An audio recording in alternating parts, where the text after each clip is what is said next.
If you're going to make public comment, please make sure you fill out a comment card and bring it to me, please. Thank you.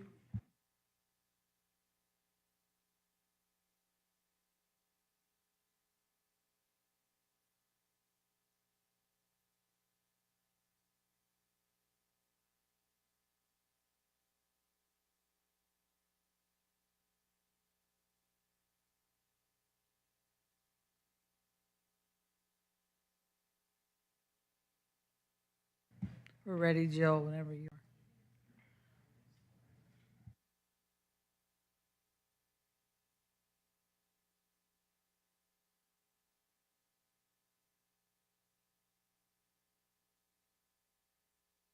Make sure you turn your microphones on when you speak, please.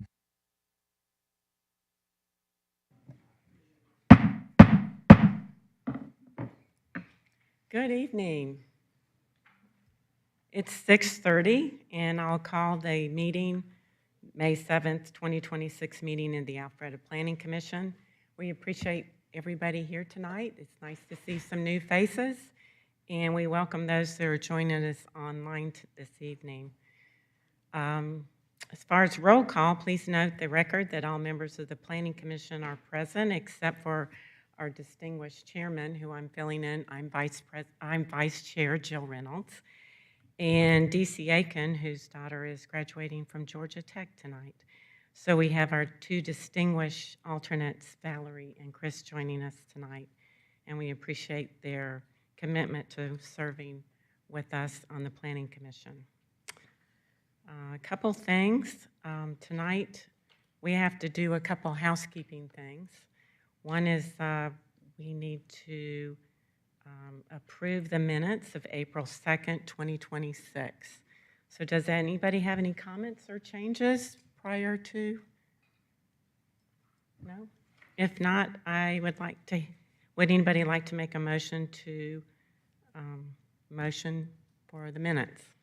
Madam Chairman, I'll make a motion to approve the minutes of the April 2nd Planning Commission meeting. I have a motion. Do I have a second? Second. All right, all in favor, please raise your right hand. Anybody opposed? All right, motion carries. A couple other things that I'd like for everybody to consider is to please remember to silence your phones for us out of respect for all of us. And also, we request that when you come up tonight to speak, that you provide your name and address. And also, we follow the respect of each other's opinions, and so we respect one another by listening to each other, and it's a decorum that we have a tradition in our chamber. So Ellie, I would ask you please to read the public hearing procedures at this time. An individual requesting to be heard on a matter related to the purpose of the hearing must be recognized by the chair before addressing the commission. Upon rising to speak, the speaker must identify himself or herself and furnish a home or business address before proceeding with any comments or remarks. The commission will allow the proponents a total of 10 minutes to speak in support of an application. Opponents will be also allowed 10 minutes to speak in opposition. Comments are accepted first from the applicant, followed by persons speaking in favor, and then from those in opposition. Upon conclusion of any opposing comments or presentations, the chair will allow the applicant to offer rebuttal if any time is remaining in the allotted 10 minutes. And as always, the chair has the authority to give extra time if needed. Thank you. Thank you, Ms. Taylor. You know, we at the Planning Commission respect all voices, and we respectfully want to hear everybody's voice. So we would appreciate it if you keep your comments limited so we can hear everybody tonight, and make your points precise and maybe not repetitive. And if somebody else has made a point, maybe make a new point for us so that we're not here all night. But we do want to hear everybody's voice if possible. So one item on the agenda tonight has been deferred by the applicant and will not be considered at the meeting tonight. It will be considered on June 4th, and that's the Empire Old Milton Parkway, Camden Pond. So we do have 4 items to be considered on tonight's meeting. The first item on our agenda is the Alpharetta Comprehensive Plan, and I believe it's going to be presented by Mr. Kern. Well, Michael first has a comment. Thank you, Chairwoman and Commissioners. Just before Ben comes up, I just wanted to make some brief comments. The comprehensive plan update, this is a 5-year update of the comprehensive plan. 5 years ago, when we did the 2040 comprehensive plan, we did a major update to that comp plan. So this effort is building off of the previous effort that was conducted in 2020 and 2021. The previous effort was actually completed by staff. This time around, we actually were fortunate enough to hire a consultant to help assist us with the comp plan update, and that consultant is MKSK. Just so happened that working with at MKSK is Ben Kern. Ben was our GIS specialist and special projects planner for 7 years. We're very disappointed to lose Ben, but he had to move out of the area. But we're fortunate to work with him and his firm on the comprehensive plan update. And I won't take any more time away from Ben's presentation, and we'll bring Ben up.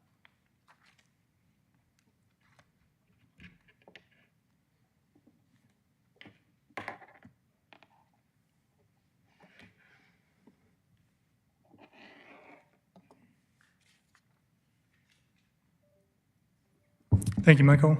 And thank you, Vice Chair and Commissioners. Plug up here.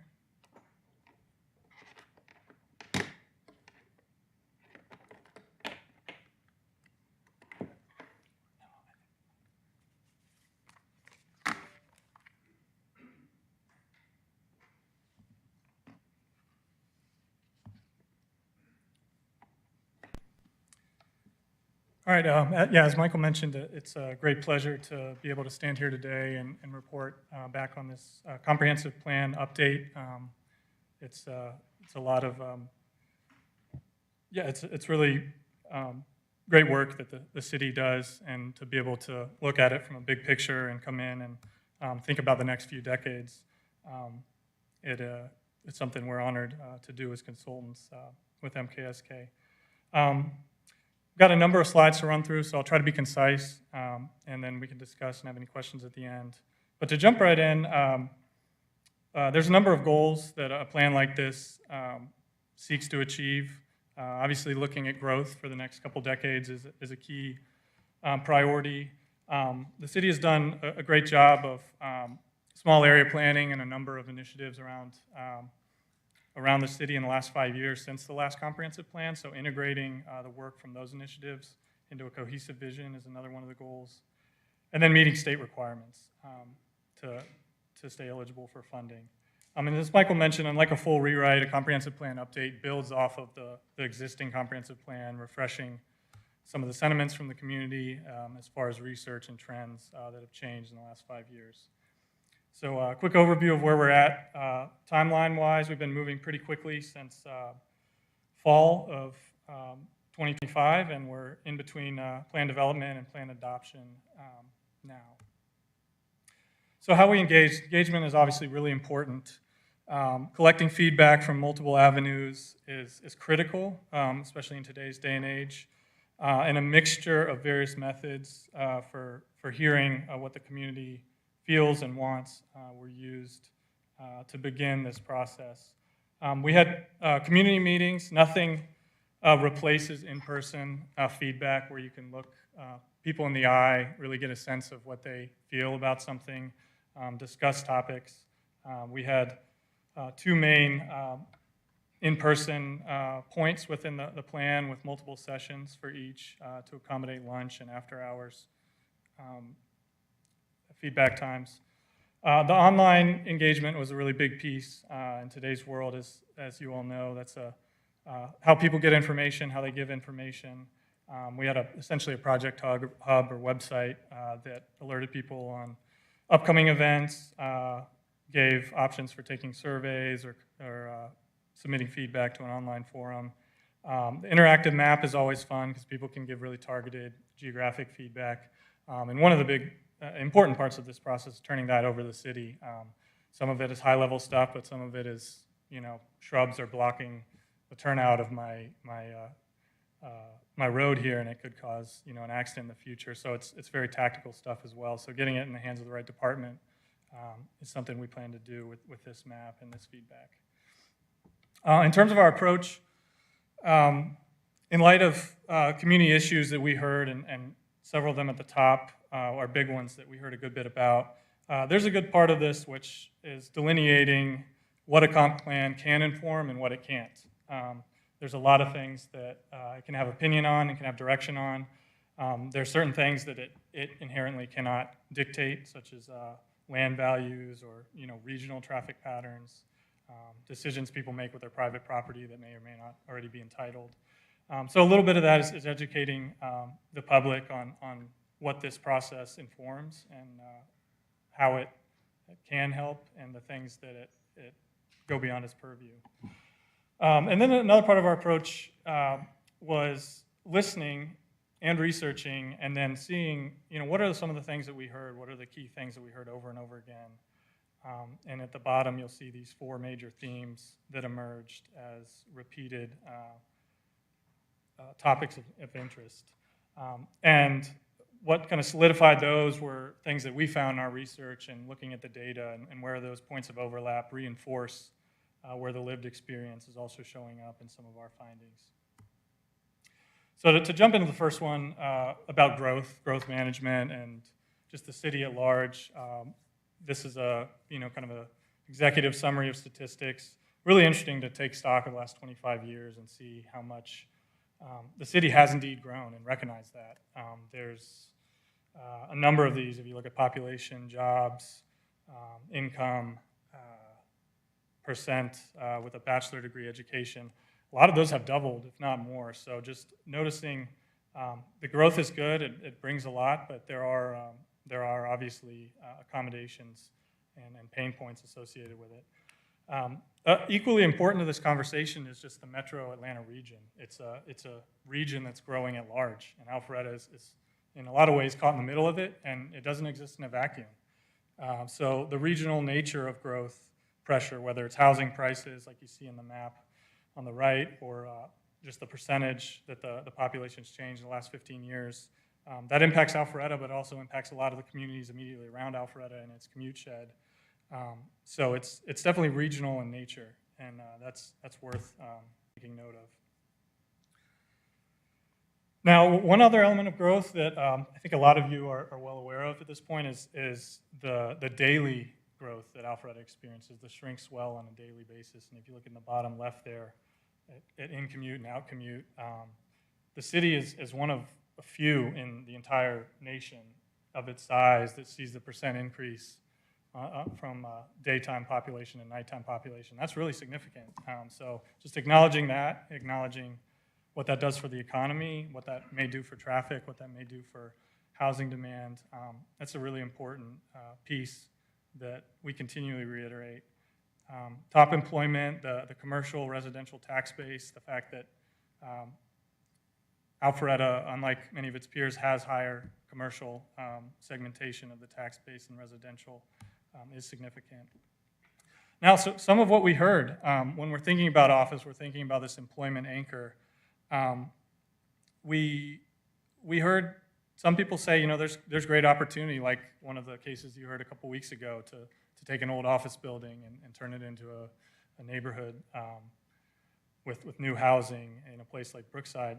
Those are great opportunities, but we also heard that, office is coming back, and if you drive around on a Tuesday, Wednesday, Thursday, some of the office parking lots are 90, 100% full, which is, they're big parking lots as well. So there was an interesting point made that never again, some of the industry professionals mentioned that never again do they believe that office will be built like it was in the 1990s and early 2000s. And Alpharetta captured so much of that it holds this time capsule of value.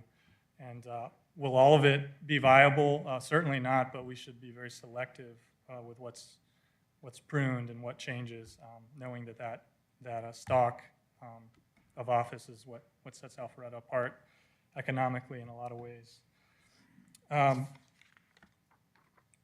Also tied to economic resilience, the map on the screen that you see is pretty interesting. We measured employment, foot traffic, basically the presence of employees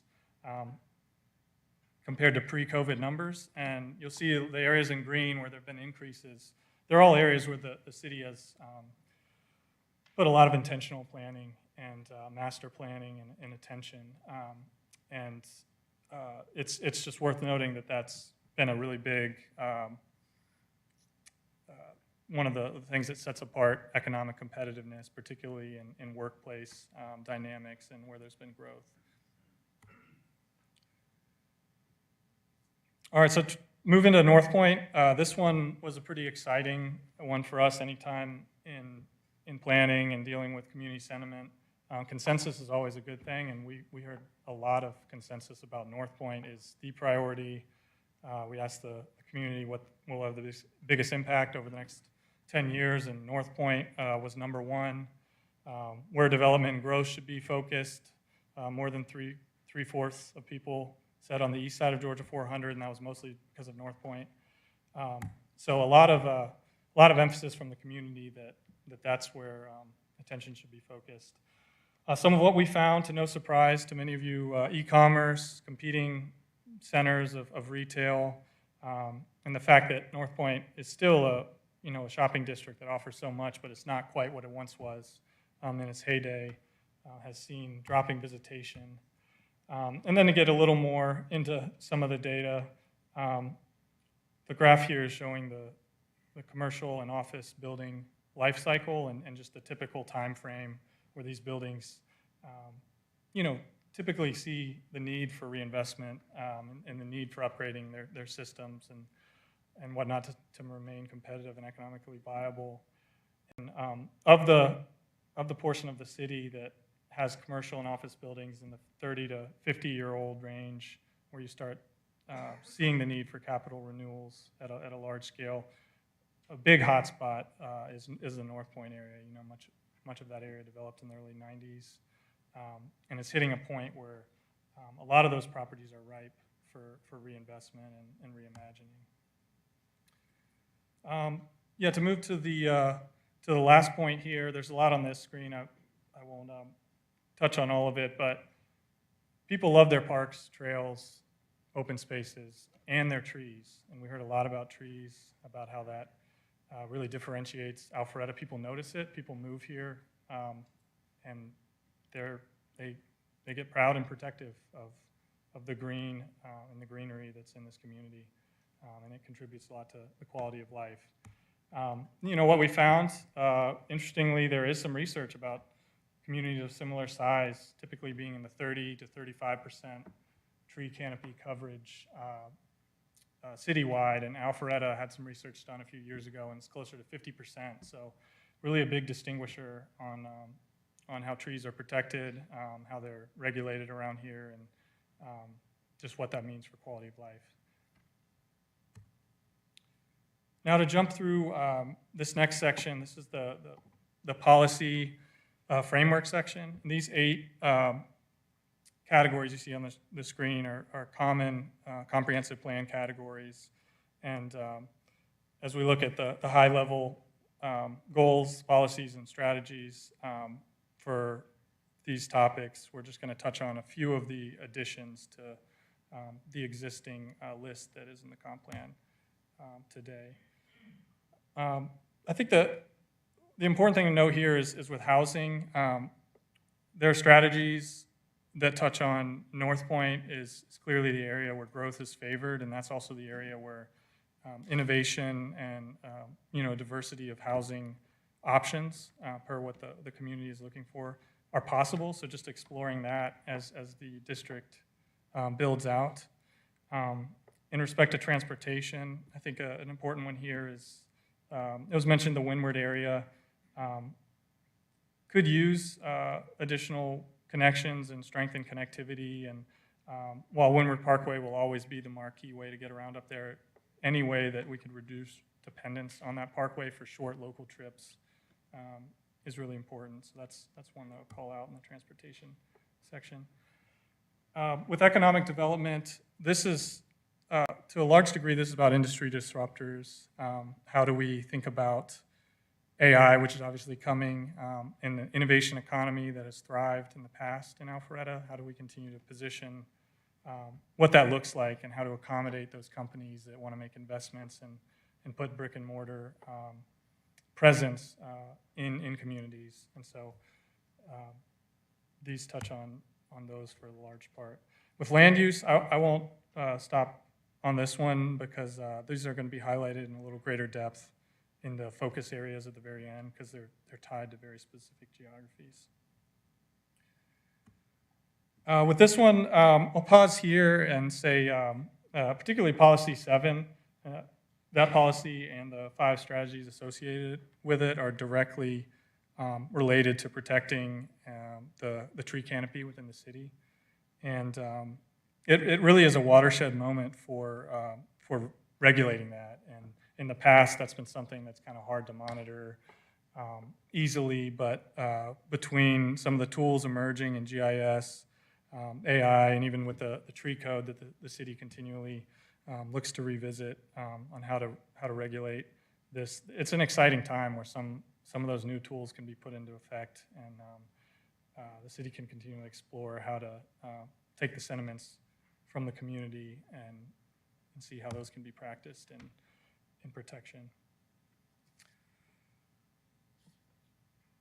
Okay, with community services and facilities, there's a couple of these that touch on greenway connections and just what a partnership program, exploring what that could look like, where we have these major spines with the Big Creek Greenway and Alpha Loop, and how do neighborhoods and businesses connect to those, and is there a way to kind of formalize some of that process, because everybody seems to find value and want that. And then as we jump into the future land use map, here it is as it stands today. The current future land use map is largely kept the same, except for the 2 areas that are called out on the screen here. Confusingly, they're both called Windward Plaza to one degree or the other. So I'll refer to the one on the west of Georgia 400. It's essentially adjacent to Continuum. And then the terraces at Windward, which have a road named Windward Plaza on the east side. And both of these were recommendations from the Windward Highway 9 master plan, but they were reiterated in public feedback through this process as well, where people, you can see some of the comments down there where there's a desire to see those places positioned well for the next couple decades. There's been employment drop-offs, particularly in the area around the terraces, and mixed use essentially just opens the door for more creativity in how those areas might take on a second life. In respect to focus areas, I think the main point here is of these 5 focus areas, not all focus areas are categorized the same. They're broken up into these 3 different categories. North Point is the area of growth and opportunity at a large scale. This second category, enhance and reposition, stays on the east side of Georgia 400 with Windward and then the Great Oaks Rural 400 area. And this is calling out that these areas have been big positions of strength for the city over the last few decades. They've served a very distinct local role, but they're both ready for thoughtful reinvestment and repositioning. And then this third category, a context-sensitive continuation. With both Brookside and downtown, there was a sense that things are going well, and the momentum in those places has been really positive and received well by the community. It's just be very thoughtful with what's added and try to hold the balance, particularly in downtown. How do we hold the balance many different factors in a place that is dear to many? So that's how we break up these focus areas. So real quickly, this is the last few slides here. To touch on each of these with a little greater detail. North Point, one of the really, obviously the mall and the 100-acre proposal that's on the table right now has a catalytic potential that, is generational. So that's huge. I think another thing that we really want to highlight is the recently completed North Point development framework. And that area of the mall, while it is 100 acres and it, can fit a litany of different things, that's only 15% of the district as seen on the screen here. So there's a lot of space. There's 50 different property owners with varying degrees of, tenant leasing and decisions around their property. So the framework provides a cohesive vision for if that redevelopment or pieces happen in a piecemeal fashion, which they will to some degree, there's a larger framework that they tie into. So those first two strategies really hit on that and how important the coordination is with property owners and brokers in the district to be on the same page with what's possible. With Windward east of Georgia 400, as we were just mentioning, there's a lot going on and even different sub-area dynamics. So the areas that we have circled in orange here, the Windward Plaza area or the terraces, that was part of a ULI MTAP study. And it's quite different than the Edison Marconi area where, Morgan Stanley and AT&T, I was able to drive through the district earlier. They're basically packed out. People walking around, the parking lots are full. There's a lot of activity. And so the distance from 400 being nestled a little further away, the two offices behind Windward Plaza, they were completely vacant. So it was almost night and day. So within this district, we understand that there are different touches that are needed, even on just the east side of Georgia 400. And there's a lot of energy that's coming with the express lanes transit. There are opportunities for placemaking and putting more retail and restaurant closer to some of those major employers.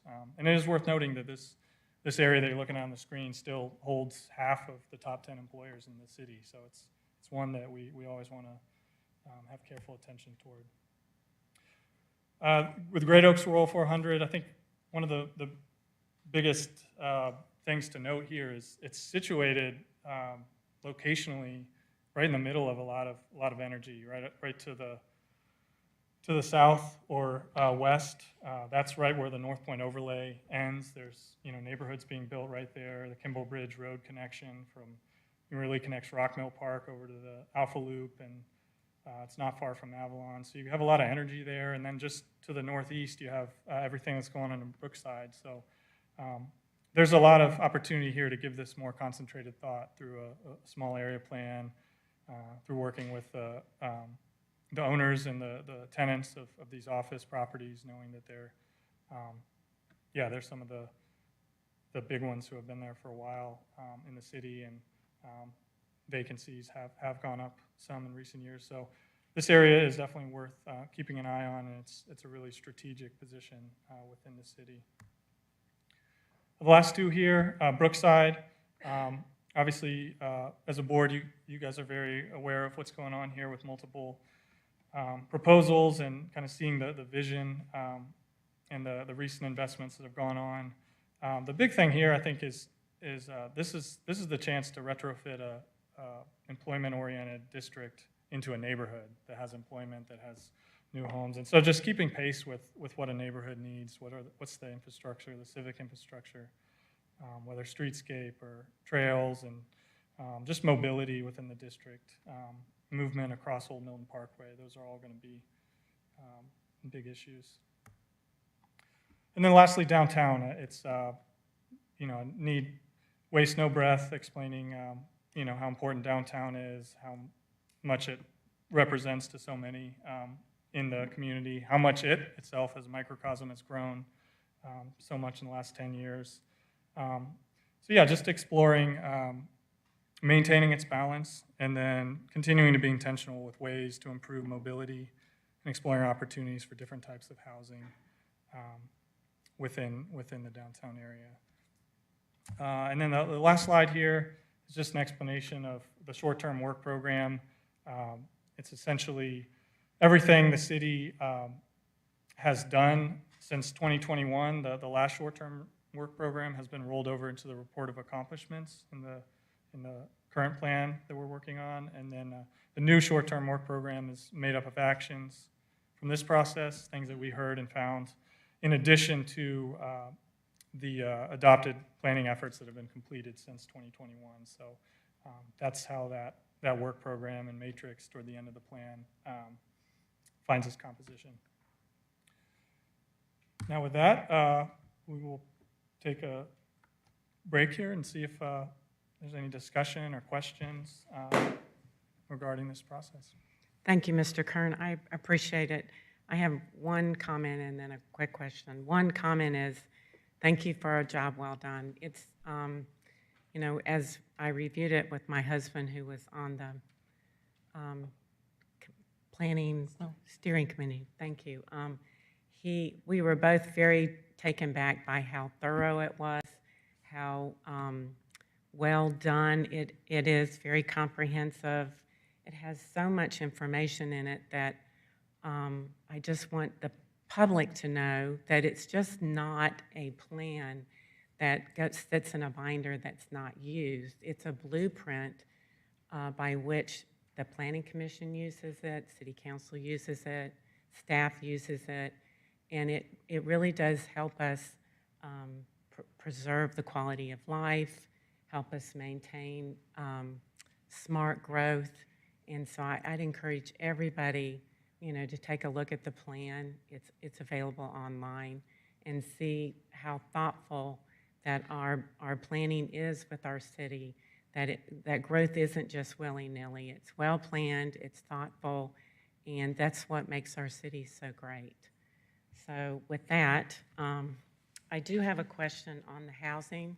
Like on the, as for instance, on townhomes, it had said that we're just over 3,200 townhomes in Alpharetta, and that represents about 2.4% of the city's total housing inventory. Where did you get that number? Is that all townhomes already built?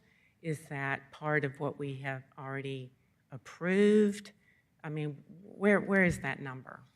Yeah, no, that's a great question, Vice Chair. So we pull that from the Census or American Community Survey, their most updated data set. So inevitably, there is a little bit of a lag between when data is collected and anything that's in the current pipeline or recently approved. So typically, I would say there's a year or two of numbers that aren't picked up in that. But we pull that. I think that was where we compared it to the neighboring cities as well. So it's all from the same point in time. And then well, I have another question too. So, and also you suggested that our sister or our peer communities might be Milton, Woodstock, and Suwanee. You know, I was curious to understand why Woodstock and Suwanee. I personally don't feel like they're our peer communities. I would think they would be more adjacent communities towards us, Suwanee being northern, and I don't know. I just didn't understand why you picked those three as our peer communities. Oh, yeah, I think, yeah, you're referencing in the text Yes. when it's describing. Yeah. No, that's a great point. We did want to cast a broad net on just showing all of the communities regionally. In terms of mentioning, I mean, it's a good problem to have, but Alpharetta, it's very hard to find comparables. So I think when we began this process, we were having to look, you know, at a national level to try to find comparison cities. It's quite difficult to find the composition and makeup of this community regionally. So, you know, we do our best to compare apples to apples where possible, but we understand in a lot of cases they are very different communities, as you mentioned. And Well, it's not, I would agree with you. It's hard to compare to Alpharetta, any city. So, yeah. all right, with that, I'll open it up to anybody having questions. Valerie? Turn your microphone on, please. So I grabbed the wrong one, sorry. Quick question about North Point. Since we have obviously some very large developments pending, procedurally, is there going to be an opportunity to massage the comprehensive land use plan to reflect the outcome of those redevelopment efforts, or does that wait for the next 5-year effort? Yeah, in terms of statistics and numbers, that would probably be something to wait for the next effort. I think with this one, the last comp plan viewed North Point as this catchment for, it was ready, like this is the spot, and a lot of the last 5-10 years have been, moving toward a moment like this. So from a land use and zoning perspective, North Point was already ready, like nothing needed to change with what's coming and some of the big stuff that's there. So in that regard,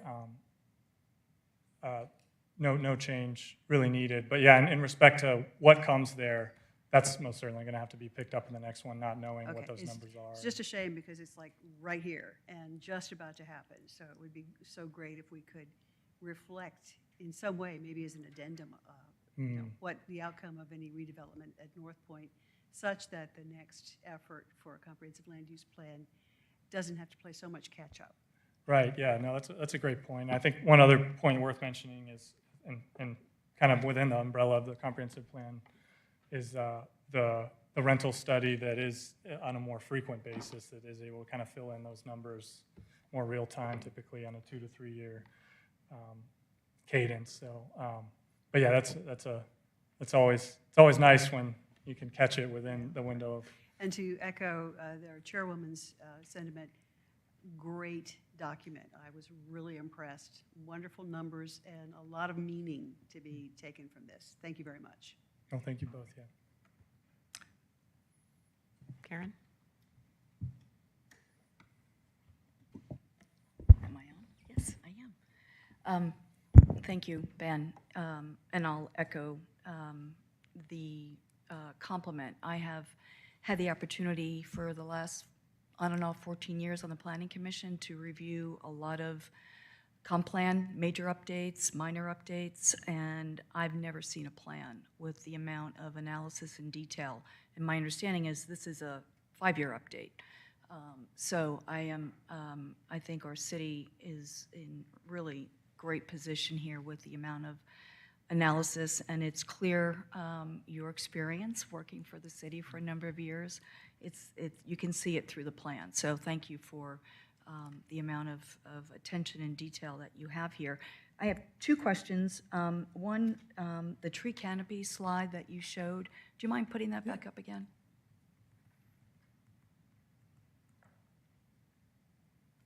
One of these two, I think.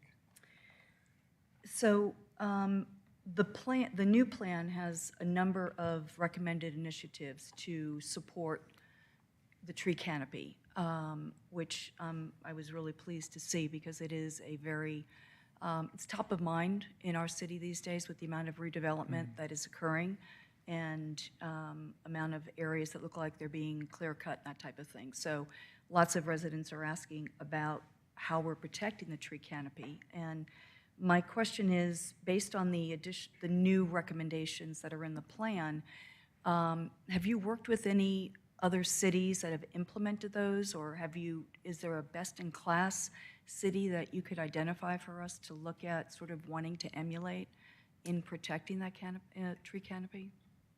Yeah, that's a great question. I struggle to think of. We've seen some pretty rigid or robust protection efforts in communities like Hilton Head, South Carolina. They have a pretty strong. That might be one to look into.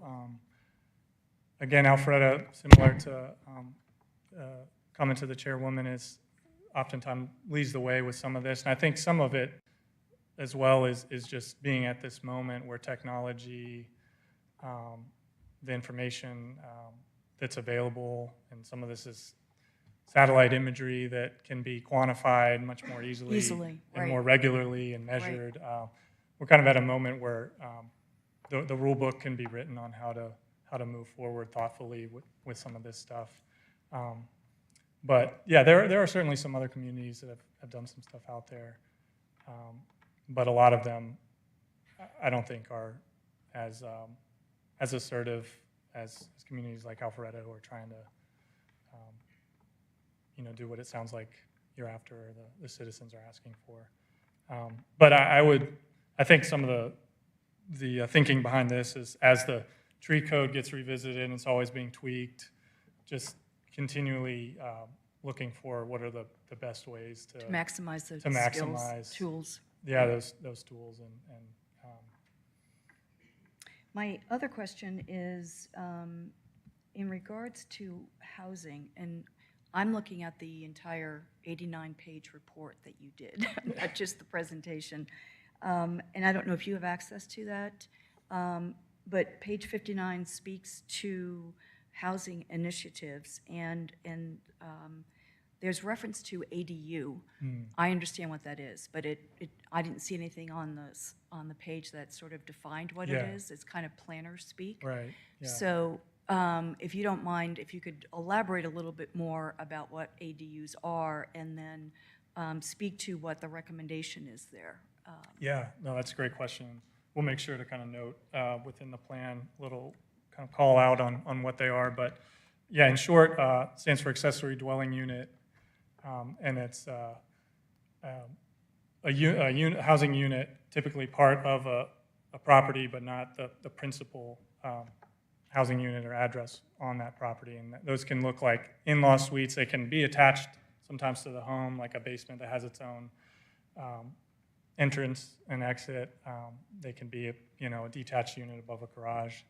And I think the intent here, and Michael can certainly jump in as well if he wants to speak to it, but they're allowed currently in the downtown code within the downtown residential district, but that they're not allowed within some of the other districts within downtown that are typical of where an ADU might kind of make the most sense, these like 15, 20,000 foot rectangular lots, the kind of 1960s era ranch homes where there's space for it. So it's just exploring, does that make sense to open that up? And where other communities have done that, I think there's oftentimes an idea that there'll be a deluge, and it's very minuscule, some of those numbers, but some of people who are creative and there is a need are able to make something of places where ADUs are allowed, and then obviously it gives an option for a home for somebody who may not otherwise be able to live in that area. So I'm happy to expound further. So Commissioner the Richards. the thought here is that currently it's allowed in a very specific area, but the recommendation is the city should explore looking at widening that? Correct, yeah, that's the thought. Okay. And not knowing yet when or where or how, but just looking into that and. In general, Yeah, in general. right, okay, thank you.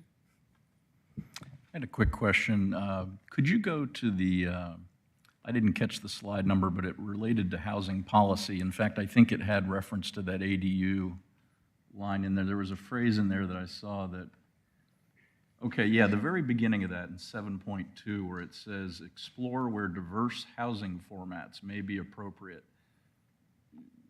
Was that referencing the ADU or things in addition to that? I mean, that caught my attention, diverse housing formats, such as, Yeah, is that just ADUs or is it? Yeah, inclusive of ADUs, but some things such as, cottage courts come up a good bit as like a type that people want, but we haven't really seen built. There's market reasons for that. So that's an example. I think options that are outside the norm of what's being built or, commonly going up, particularly, as you see downtown or areas where there's high growth. It's just exploring what are high-quality housing products that may not be currently represented. I know another example is, the condos that are built downtown were an option that there wasn't much of, but they're notoriously hard to finance and make some of those projects work. So just being open-minded to ways that we can meet the development community in ways that could offer new housing types, but also are ones that are palatable to what the community wants and, cognizant of what the community does not want. Is it safe to assume that some of that is tied to the trends, not just in Alpharetta, but nationally around housing affordability and the average median age for your first home being 38 or so now instead of 29 back in the 90s, and where those alternative forms of residential use come into play for first-time home buyers and others? Yeah, yes, sir. All right, thank you, and job well done. Very, very nice. Anybody else? I've got a quick question, if you don't mind. Back in the overall report, you mentioned something, well, the report mentions Strava Global Heat Map. Yeah. Can you expand what that is?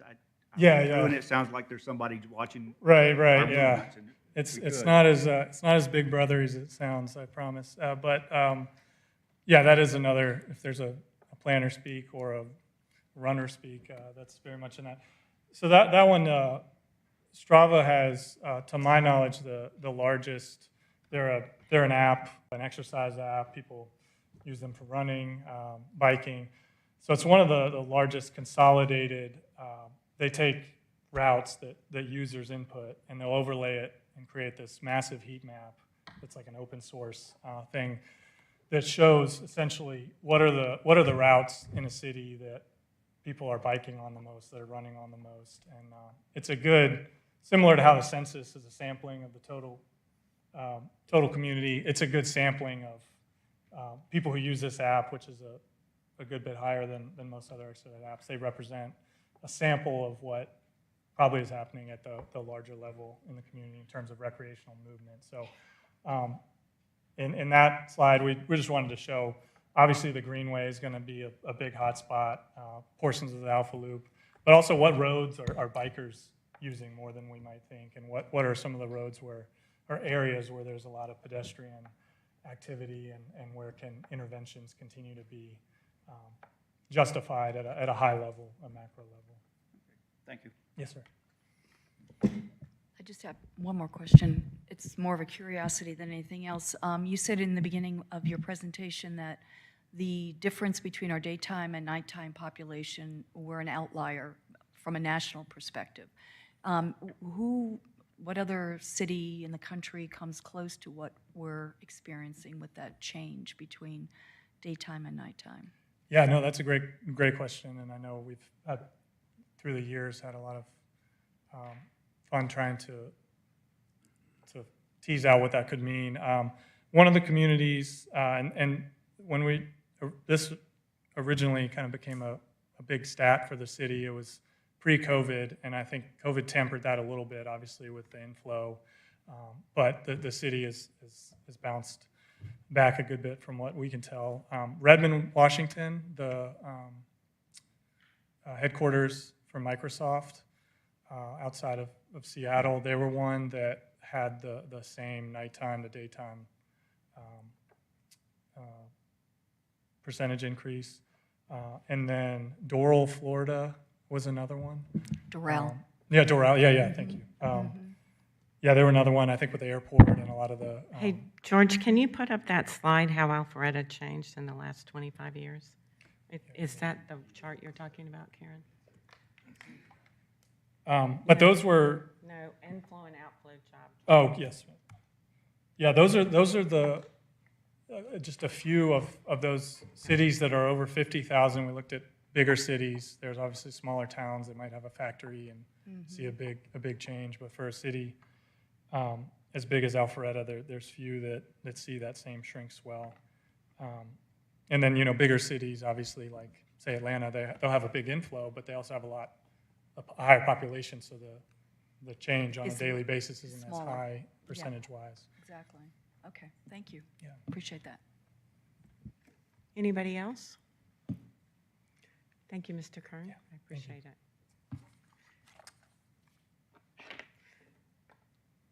We're going to open this item for public comment. Ms. Taylor, is anybody in the public signed up to speak? by chance? No, they have not.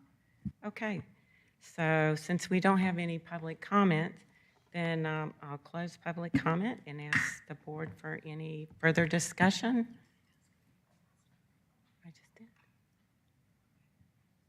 Does anybody want to come forward to speak on the plan? Okay. Well, with no further discussion, then all right, so what happens, so I'll just fill you in. Our vote, we will vote on this tonight as the Planning Commission, and as a transmittal. It then goes before City Council on May 18th. So this is our first public hearing. It then will go before, Mr. Kern will then present it to council on May 18th. They will also have a public hearing, and they will vote on it, and then it moves forward for further approvals. So if, what I need now is a motion and a second, please. I would like to make a motion to approve PH-26-09 Alpharetta 2045 Comprehensive Plan to authorize transmittal of the draft plan to the Department of Community Affairs and to the Atlanta Regional Commission. I'll second. All right, I have a motion and a second. All in favor, please raise your right hand. All opposed? All right, motion carries. Thank you, Mr. Kern, and thank you, staff, for a wonderful comprehensive land use draft. All right, our second item on the agenda tonight is Z-26-04/V-26-06 1425 Mayfield. Mr. Woodman, I believe you're presenting tonight.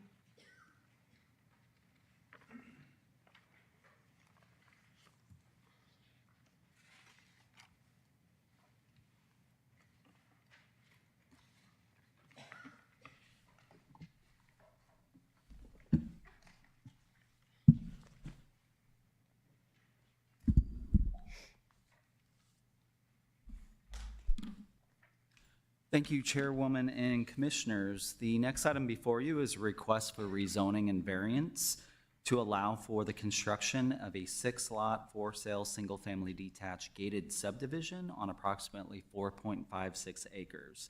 Rezoning is requested from AG Agriculture to R22, which is a single-family detached residential zoning district requiring minimum 22,000 square foot lots. And a variance is requested to reduce the local street right-of-way width from 50 to 44 feet and allow sidewalk on just one side of the street. I have the location map on the overhead. This property is located at 1425 Mayfield Road. The proposed density of the 6-lot subdivision is 1.31 dwelling units per acre. I will note that in your packets, there is an updated site plan that was provided to the city after the staff report was prepared. And that updated site plan depicts 5 lots. So the applicant had, after receiving the report and reviewing the conditions, had updated the site plan to comply with some of the conditions, which resulted in them losing 1 lot. My presentation this evening will focus on the 6-lot site plan, but we can certainly discuss the 5-lot. I will let the applicant present that revised site plan to you as part of their presentation. This property is developed with a 1-story, just under 1,700 square foot, single-family detached home. Surrounding properties are zoned AG to the north and west, and R15 to the east, south, and west. The comprehensive land use plan designation of the property is very low-density residential, which does support the proposed rezoning to R22. There are 4 zoning districts that would be permitted within the very low-density residential designation. That would be AG, R, RE, which is residential estate, and R22. Of course, when we have a future land use designation that allows more than 1 zoning district, we always are looking at the surrounding development pattern and how adjacent properties are developed. We noted that the adjacent residential lots have an average lot size of 1.43 acres. When we look at just the platted subdivision lots, there's subdivision to the west and to the south. Those have an average lot size of 0.96 acres. Those are the abutting lots in those subdivisions.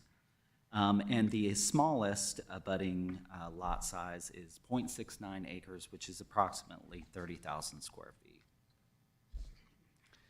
As mentioned, there is a variance to reduce the local street right-of-way width from 50 feet to 44 feet and allow sidewalk on one side of the street.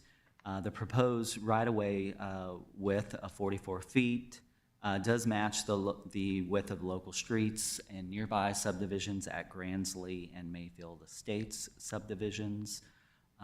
The homes on this particular request, and I'll just go here and start out with the 6-lot site plan that the staff report was prepared based on. The lots are on the east side of the local street, and therefore having sidewalk on just the side of the street that the lots are located, we do believe would make sense, and it does allow for a larger buffer on the west side of the property adjacent to Crabapple Trace subdivision. And again, buffers are not required by our code between residential and residential, but the applicant is offering some buffers as part of this request. The site plan here that you see is the 6-lot site plan. Again, the property is a little over 4.5 acres. This site plan shows the property being subdivided into 6 lots. Show you their 5-lot plan as well. They are asking to gate the subdivision. That does not require a variance. Only in the downtown, you're required to get a variance in order to gate. But outside of the downtown, gating has to be shown with the proposal for rezoning, and council must approve it. As you can see from this site plan, access is from Mayfield Road. Lots are oriented to the private local street, with that street terminating in a cul-de-sac with center median. Lots on this plan range between just over 22,000 square feet and a little over 26,000 square feet, with an average lot size of 22,846 square feet. The 5-lot plan that the applicant submitted after the staff report shows all lots exceeding 24,000 square feet.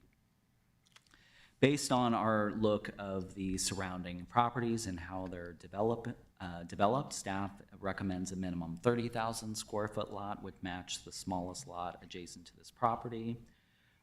Approval, we do note that approval subject to a minimum 30,000 square foot would cause a reduction in lots, even on the 5-lot plan. There's a 65-foot setback provided along Mayfield Road. The applicant originally was asking for a variance to reduce that setback. They did remove those variances, and they are meeting the required 65-foot setback from Mayfield. There's a 10-foot landscape strip also along Mayfield that does comply with code. And then there's a 35-foot front setback and 10-foot landscape along the new local street that does also comply with code. As I mentioned, buffers are not required between residential and residential properties. However, the applicant is showing a 10-foot landscape strip planted to buffer standards along the east, south, and west property lines on the 6-lot plan. On the 5-lot plan, the applicant actually increases the buffer on the west side of the property that they're showing from 10 to 15 feet. So that would be the side of the property adjacent to Crabapple Trace. And that would also comply with one of the staff recommended conditions. This 6-lot plan we felt, provided the space necessary for 15, although they were showing 10, and that's why we had that condition. There are also a significant number of trees on the property.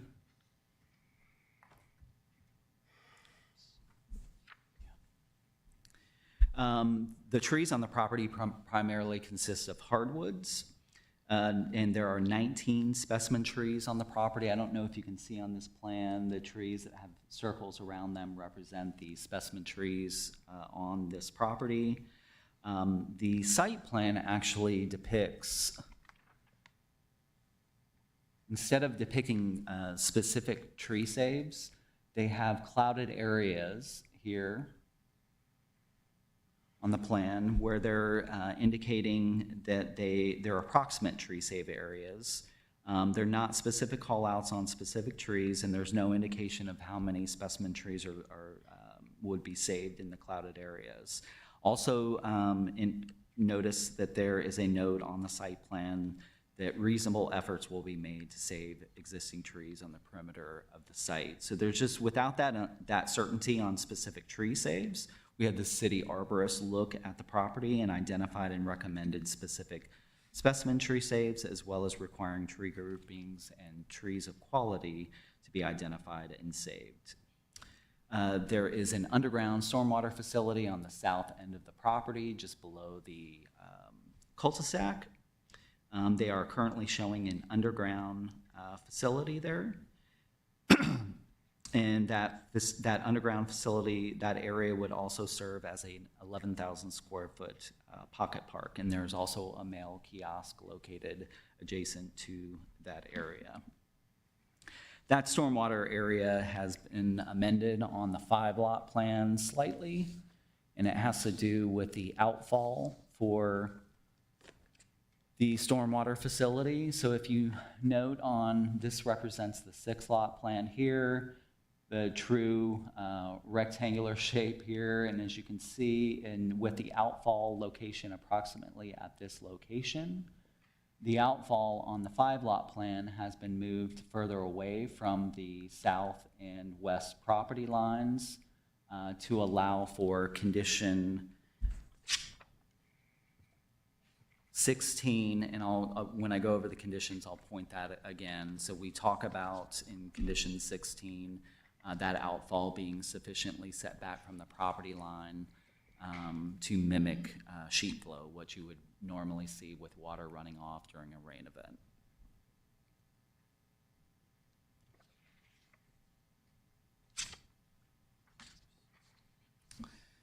The home designs, the applicant did provide some photographic inspiration of the examples of the type of architectural style and materials that they were proposed on these homes. The primary exterior material that we see in these images, see if I can, I'll actually flip between these, are brick, stone, and stucco, with the home styles representative of a traditional English or European architectural influence. So you see that.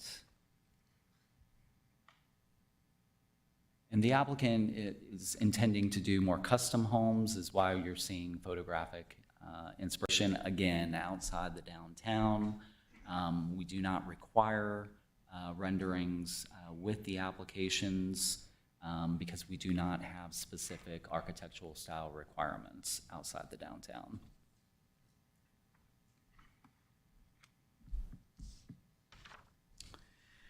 And then, of course, looking at the review criteria for the requested rezoning and variance, we do believe that the proposal would be suitable as it relates to the use and development of adjacent and nearby properties. The R22 zoning district matches the future land use designation of the property, and the development regulations in that zoning district are compatible with the narrow shape of the property.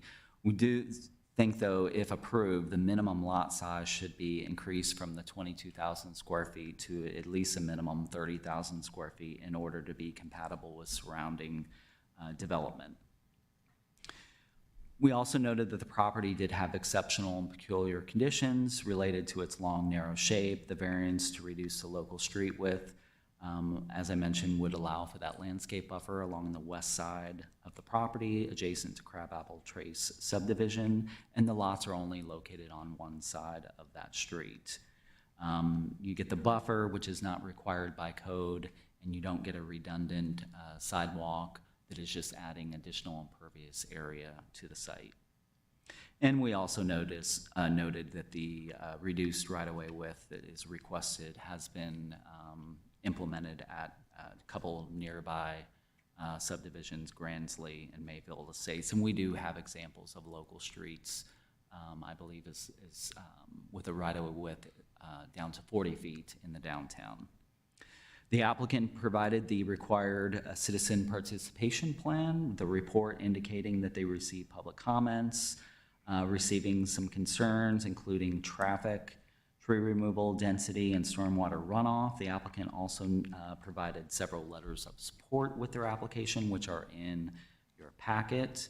Staff has also received correspondence from nearby property owners in opposition to the applicant's request with concerns over disruptions during construction, impacts to the environment, to wildlife on the property, increased traffic, financial burden from increased property taxes, tree removal, loss of green space, density, loss of privacy and buffering, stormwater runoff, sewer and utility impacts, and that the applicant is not the builder. We did receive a couple of new comments from the public as of today. I believe Ellie has handed those out, some hard copies out to you, and then we'll have some public comment that may have some additional hard copies to be passed out during public comment. This request was shown to the public at the April 8th Community Zoning Information Meeting. There were several public comments. Concerns noted were to the variances. At CZIM, the applicant was requesting, I believe we were at R15 zoning at that time with 9-lot subdivision. So some of the concerns have been addressed with some changes that the applicant has made to the application. But there were concerns over the variances, change in zoning, too many homes, stormwater runoff, tree removal, and the reduced setback on Mayfield Road, which that reduced setback was, variance was pulled. And with that, staff is recommending approval of the applicant's request subject to 18 conditions, and I'll go through those conditions. Condition 1 is a site plan specific condition tying it to the 6-lot site plan dated 4/21/26 by Kimley Horn, and that's rezoning to R22. Condition 2 would require a minimum lot size of 30,000 square feet. Looking at the 5-lot site plan that the applicant provided, to get to 30,000 square foot lots, it appears that they would have to lose 1 additional lot for a total of 4 lots. However, I'm not laid that out or anything, but that's what it appears that what would be needed to comply with 2. Condition 3 ties the home styles and materials to the submitted photographs by the applicant, and it goes on to talk about primary exterior materials as well as 3-sided architecture materials, and that would be approved by staff. Condition 4 addresses the gating of the subdivision and again ties it to the submitted site plan and has some requirements for a number of vehicle stacking and with final approval of that at land disturbance permit. Condition 5 deals with the streetscape along Mayfield Road, a 6-foot planter with a minimum 6-foot sidewalk and decorative pedestrian lighting. Condition 6 addresses the variance to the local street right-of-way width, reducing that to 44 feet and allowing sidewalk on just one side of the street. It would be a local street privately maintained by the HOA. Condition 7, developer shall provide a striped crosswalk connecting the sidewalks on the east and west sides of the street. This condition number 7 has been addressed in the 5-lot plan. So if you were to consider approval of the applicant's request to the 5-lot plan, condition 7 would just be stricken completely. In the 6-lot plan, we had that condition in because the sidewalk is on the east side of the street all the way to this point, and then it jumps to the west side of the street. On the 5-lot plan, they keep the sidewalk entirely on the east side of the street and wrap it up to this point. Condition 8 deals with the minimum the minimum 10-foot landscape strip provided along Mayfield Road. This condition is very similar to other recent approvals along Mayfield Road, going beyond the typical landscape strip that's required and requiring a berm or decorative brick stone wall similar to Gransley or Harrington Falls subdivisions. Condition 9 addresses the landscape strip, the buffering around the perimeter of the property, requiring 10-foot landscape strips planted to buffer standards along the east and south property lines, and a minimum 15-foot landscape strip planted to buffer standards along the west side. Condition 10 addresses the required landscape strip along the east side of the new street. Condition 11 is the entrance median shall be planted with a large canopy trees, shrubs, ornamental grass, ground cover, etc. No sod as approved by staff. 12, unfinished wood fences and decks shall not be visible from Mayfield Road. Condition 13 addresses the tree save. So this is, the condition number 13 is what the city arborist recommends as it relates to tree saves. There are a number of trees, specimen trees at the front of the development on Mayfield Road. Those are tree numbers 290 through 293. The applicant is asking changes to this particular condition to allow the tree save plan that I showed that they presented, and we would ask that condition 13 remain as staff is recommending. Condition number 14, developer shall identify and save additional tree groupings and trees of quality as approved by staff. 15 requires the developer to remove exotic and invasive trees and shrubs within the tree save areas and replant where sparse.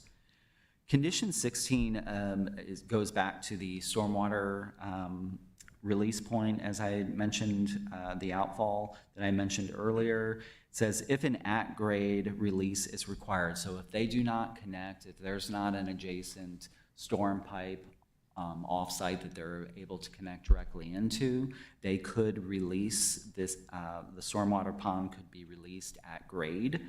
And when you do that, we always worry about erosion and impacts to surrounding properties. So the condition reads, if an at-grade release is required, the point of release shall be sufficiently set back from the property line to mimic sheet flow before leaving the property as approved by staff. So once there's more digging into the details of the stormwater plan, the hydrology study is performed, and an actual stormwater strategy is submitted for staff to review. We will determine that the necessary setback in order to do that, that release at grade. And when we talk about mimicking sheet flow, again, we're talking about mimicking the natural flow of water during a rain event across the land. This condition just addresses how that release would occur. It does not require that the applicant the state requires that just the release rate not be increased beyond what it is today. And so nothing in the conditions, the applicant has not committed to make it better than it is on the existing property today. They're only required to not exceed the release, the increased rate of release on the property that there is there today. 17 kind of goes along with, it relates to that stormwater outfall. It does say that utility structures, head walls, et cetera, shall be finished with decorative brick or stone if visible from off-site as approved by staff. So sometimes these outfall, point of outfall are typically just a concrete structure, not necessarily the most attractive. And when they can be viewed from adjacent properties, we like them to be decorative. And condition 18 typically says 10%, no more than 10% of the homes shall be rented as recorded in the HOA's declaration and covenants. Because there's less than 10 properties here, we say no more than one residential unit would be rented. And that concludes the staff report. If you have any questions, I'm happy to take those. Thank you, Michael. A couple questions before I turn it over to the commissioners to ask questions. I've been on the Planning Commission a long time, and I don't think I've ever seen kind of a disjointed between staff and the applicant. So kind of walk me through. You based your staff report on their site plan on 4/21, correct? Correct. Okay, and then they submitted a last-minute site plan on 4/30? I don't recall the exact date that it came in, but the applicant was given the staff report on, I believe it was Tuesday, the 28th. And within a few days after that, yes, we did, they reviewed the conditions, and they did update and provide a 5-lot site plan. Okay, so then you have a new site plan, which they're going to talk about tonight, Correct. which most of the public probably hasn't seen. So also, isn't there a requirement in the application for a tree-save site plan? Is that not a requirement in our process? Yeah, so the public hearing application does have, there's a page, I don't remember if it's page 7 or 8, but it does discuss submitting a tree survey, tree assessment, and then a tree save plan. And that tree save plan is to be overlaid on the site plan. The trees to be removed, the specimen trees and trees of quality to be removed would be marked with an X, and then the trees that would be saved would be shown with their critical root zone and structural root play around them. Okay, so just to be clear, they didn't do that on all 3 modifications on the site? It's, correct? the plan that we have just shows the clouded areas. Okay, and so because they did not provide that, our arborist had to go in and make a recommendations on the trees that the city should save, Correct. correct? Yeah, but due to the lack of certainty of what trees would be saved, we did ask the city arborist to look at the property and weigh in on what he believed would be good tree saves. Okay, Yes. good. And then a quick question on the local street right-of-way from 50 to 45 to allow a sidewalk on one side of the street. And while I understand, I think it's probably correct in not having the sidewalk there, so it provides the landscape buffer required. What about the parking on the street? I mean, will they even, with the width of the road, and George, you might be able to answer this, I'm assuming you can't park on the road, correct? Because you wouldn't be able to have an emergency vehicle be able to access? Yeah, so Correct? they're, in George, please feel free to add to this as well, but I believe they're showing the actual road width is 24 feet, and our local street standard detail shows that you need at least 28 feet of right-of-way, or not right-of-way, of actual paved road section, which would include the curb, in order to allow for parking on one side of the street. So so let me be clear, this site plan would not allow parking on the street, correct? I don't believe that it would. George, would you agree with that? I have not seen the site plan, so I'd need to review it to confirm if that's the case or not. Okay. All right, I'll open it up for the commissioners. I've got one for Mr. Woodman.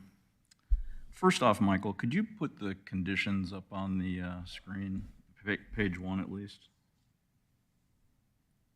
So for condition 2, we received from the applicant a markup, as you mentioned, that they're proposing a 24,000 square foot minimum lot size.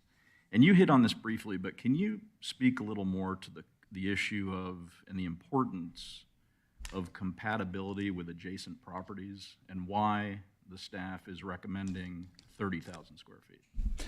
Yeah, certainly. So as I mentioned, the future land use designation of this property is very low-density residential. And our comp plan shows that there's 4 different residential zoning districts that would be appropriate. Remember, we also, when we're looking at rezoning requests, we also have review criteria. And the first 2 review criteria talk about, you know, is the proposed rezoning compatible, or is it going to impact surrounding and nearby properties? So when we have a future land use designation that allow more than one zoning district, we're also looking at those review criteria. So we're looking at the surrounding properties and how they're developed, and that's how we got to the minimum 30,000 square feet lots. Okay. And then could you show on the screen condition number 14? Because I kind of share Commissioner, Madam Chairwoman's concerns and questions about the tree saves. So if I hop back up to 13, the applicant also provided us a markup with everything on line 1 where it says tree number 290, I'm sorry. Everything after that is marked in strike through down to the last sentence in 13 that says reasonable effort shall be made. So I have a question about that last sentence on reasonable effort shall be made to save good quality trees on each lot as approved by staff. And then the next condition, condition 14, developer shall identify and save additional tree groupings and trees of quality as approved by staff. I'm assuming on those two parts, as approved by staff, the developer must come back with an actual tree save plan like you described, albeit after the fact and after the hearing. And clearing could not be done unless the staff approves that plan. Correct. So if this application were approved, their next step in the process would be to go for a land disturbance permit to show how they would subdivide this property. The tree save would be part of that land disturbance permit. So the city arborist would be looking at that, and he would be looking for the developer to make reasonable efforts, which would include, positioning home lots or home footprints and driveways on each of the individual lots to try to work around the trees as best they could. And so that's what is intended by those two conditions. Okay, thank you. Michael, I had a question. Going back to the entrance, I'm gonna call it the driveway, the road into the development. It's a true, just for clarification, it's a true two-lane road. One can pass and the other going one way and another vehicle the other way. There's just no room to park if there are two cars going one way and one going one way and the other one going the other way? Yeah, so this is the local street, the city's local street standard detail here. And so this bottom detail shows a two-lane local street with no on-street parking, and the curb and the travel lanes from this point to this point is 24 feet, which I believe is what the applicant is showing on the site plan. So no on-street parking could be accommodated. If you have a two-lane street but with a wider travel lane and curb, you need at least 28 feet between curb to curb in order to allow parking on just one side of the street. The concern, of course, is if you have parking on the street, you have to worry about blocking the flow of traffic. You have to worry about blocking emergency vehicles. Thank you. Hi, Michael. Question about condition number 9, particularly as it relates to the buffer, the 15-foot landscape strip planted to buffer standards. Where currently that's filled with existing mature trees, could you share with us what buffer standards actually are? So the buffer standards, basically what our code says is that the area would be planted with a mix of evergreen and deciduous material, 80% evergreen to 20% deciduous, and that it would provide an opaque screen within 18 months. Okay, and is there a minimum height? We do have minimum height in caliper size. Typically, we use a minimum height for the evergreens and a minimum caliper for the deciduous. Okay, and another question. We had mentioned that the applicant is not the builder, correct? I think that was a concern that was voiced as part of the some of the public feedback that was received. I would like the applicant to respond to that. Okay, because my concern in that regard is who would have oversight during construction to make sure the conditions are monitored and met. Okay, Understood. thank you, Michael. Yep. Anybody else?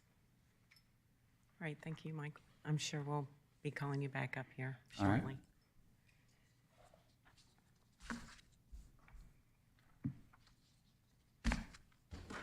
So now we're going to hear from the applicant.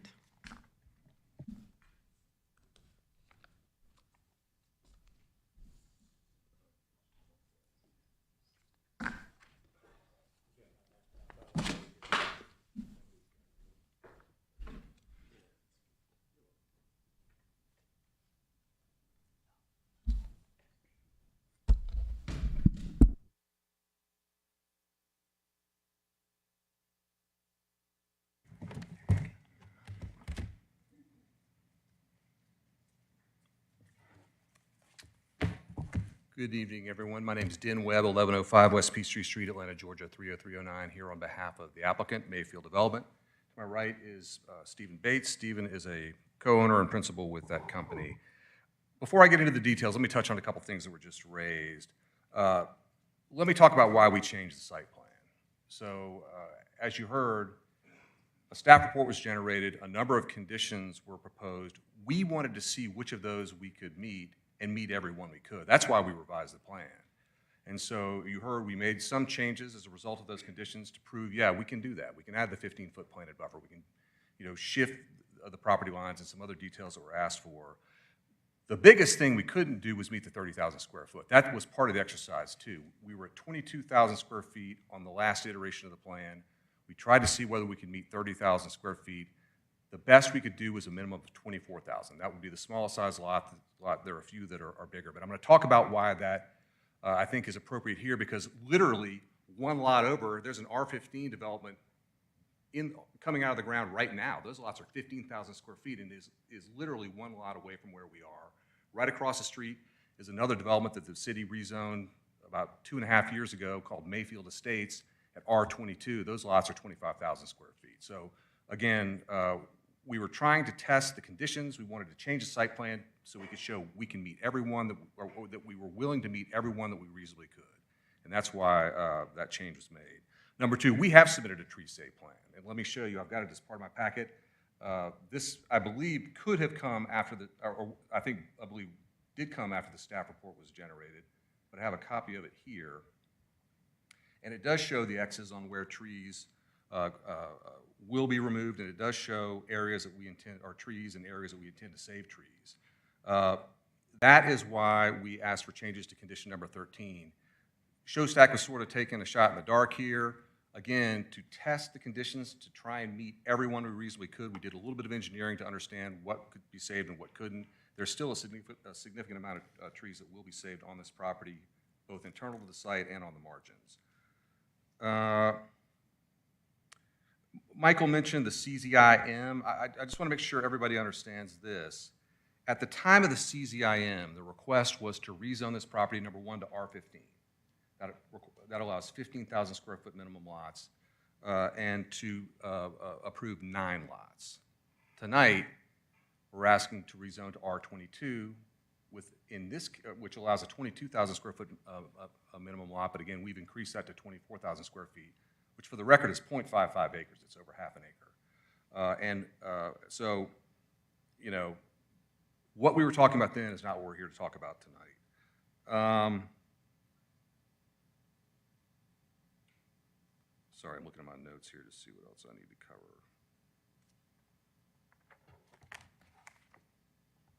We talked a little bit about the 24-foot roadway width. Again, I'm going to talk a little bit more about that later, but to clarify, the starting point in these homes is $4 million. These are significant, substantial homes. They're going to have 3-car garages, they're going to have significant carports with a lot of parking area on the street. Everybody has a party now and then. There is room to park on the street, at least on one side. And again, this exact roadway configuration that we're asking for, which staff recommended approval for, is right across the street at Mayfield Estates. Literally the same width that we're asking for tonight was approved as part of that rezoning. And I've got some images to show you that as well, show you that development too. Oh, the last thing I wanted to mention, Mr. Wood mentioned we had several letters of support submitted with this application. We have 23 letters of support. So we actually have rather significant support from people who live in and around this site. All right, with that, let me go ahead and talk about some of the details, and I will try and not duplicate what Mr. Woodman did. But again, I've got an aerial of the site here. You can see faintly outlined in red the project of the subject property. As you heard, this is 4.6 acres on the south side of Mayfield Road. It's zoned AG1 now, and Mr. Woodman mentioned that we are in the very low-density residential character area. That allows up to 2 units per acre. And again, what we're seeking tonight is about 1.1 units per acre. There is a house. You can see it a little bit through the trees there, but my understanding is that it is vacant. This is a copy of the zoning map, and you'll see I've got one box outlined in blue. That's the subject property. I wanted to show you this because you'll notice there is a significant amount of light yellow surrounding us. Every bit of that light yellow is R15 rezoning, which again allows 15,000 square foot lots, which equates to a third of an acre. This property is literally surrounded by and is within a sea of R15 zone properties. And I've got another blow up that shows a little bit more of a closer example. Again, our site is in blue, and I'll explain what that red property is in a minute. We touch 7 lots. Excuse me, we touch 8 lots. 7 of those lots are, again, zoned R15, which allows a 15,000 square foot minimum. There is one, you'll notice, on Mayfield Road adjacent to us that is zoned AG1. There is a newer home on that site. The person that lives at that home is one of the co-owners of this development. So she will be as impacted as anybody by what's being proposed here tonight. Let me turn to the red box. Again, I mentioned there's an R15 development coming out of the ground right now. That's it. You see it outlined in red.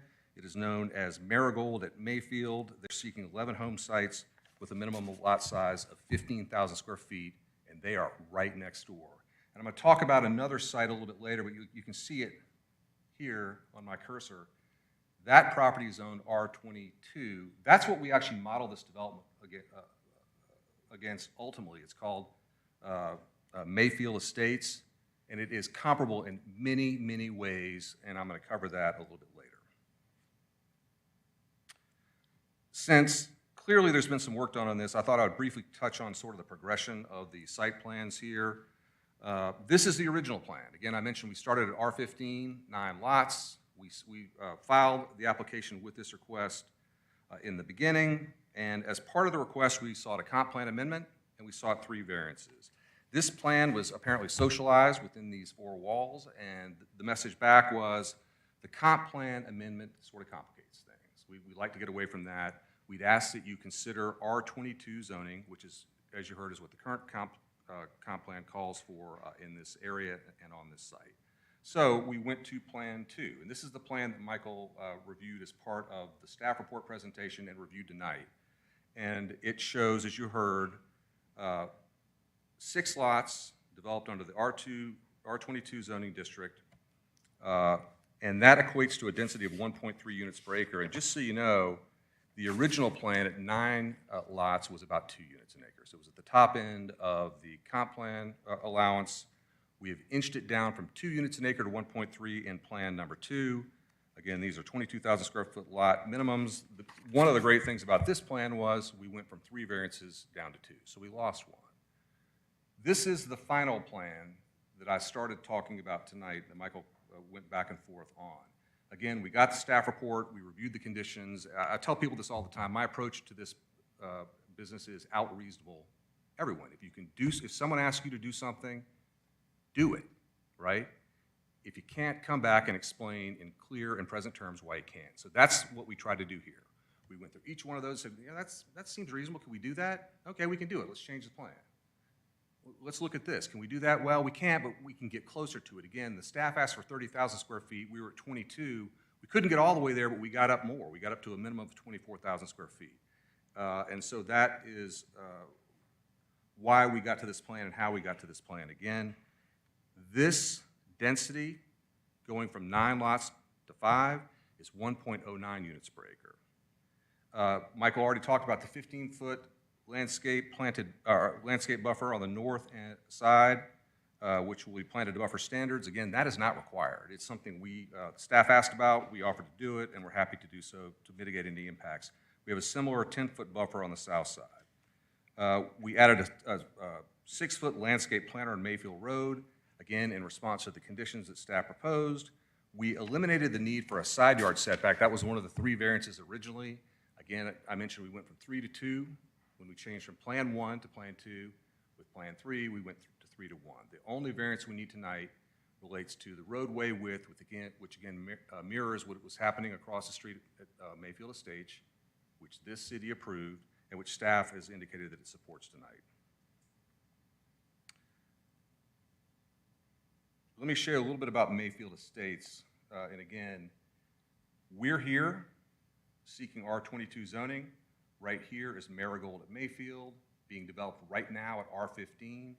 Here is Mayfield Estates. And again, we looked to that development because it was recently rezoned and approved, and we mirrored it in every single way we could. And here is a copy of the zoning site plan that was approved.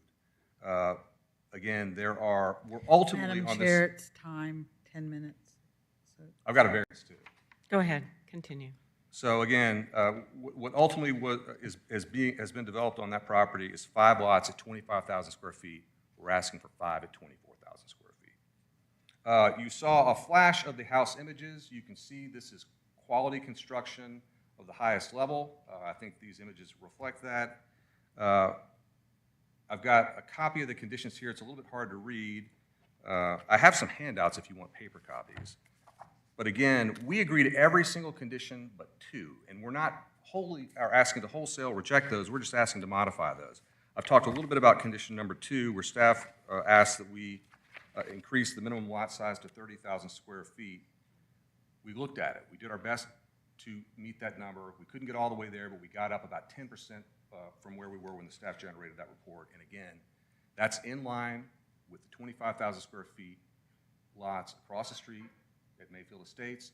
It's certainly significantly larger than the homes being built 2 lots away at 15,000 square feet. So we believe it is compatible and reasonable to make that request, and that is the first condition we asked to alter. The second is condition number 13.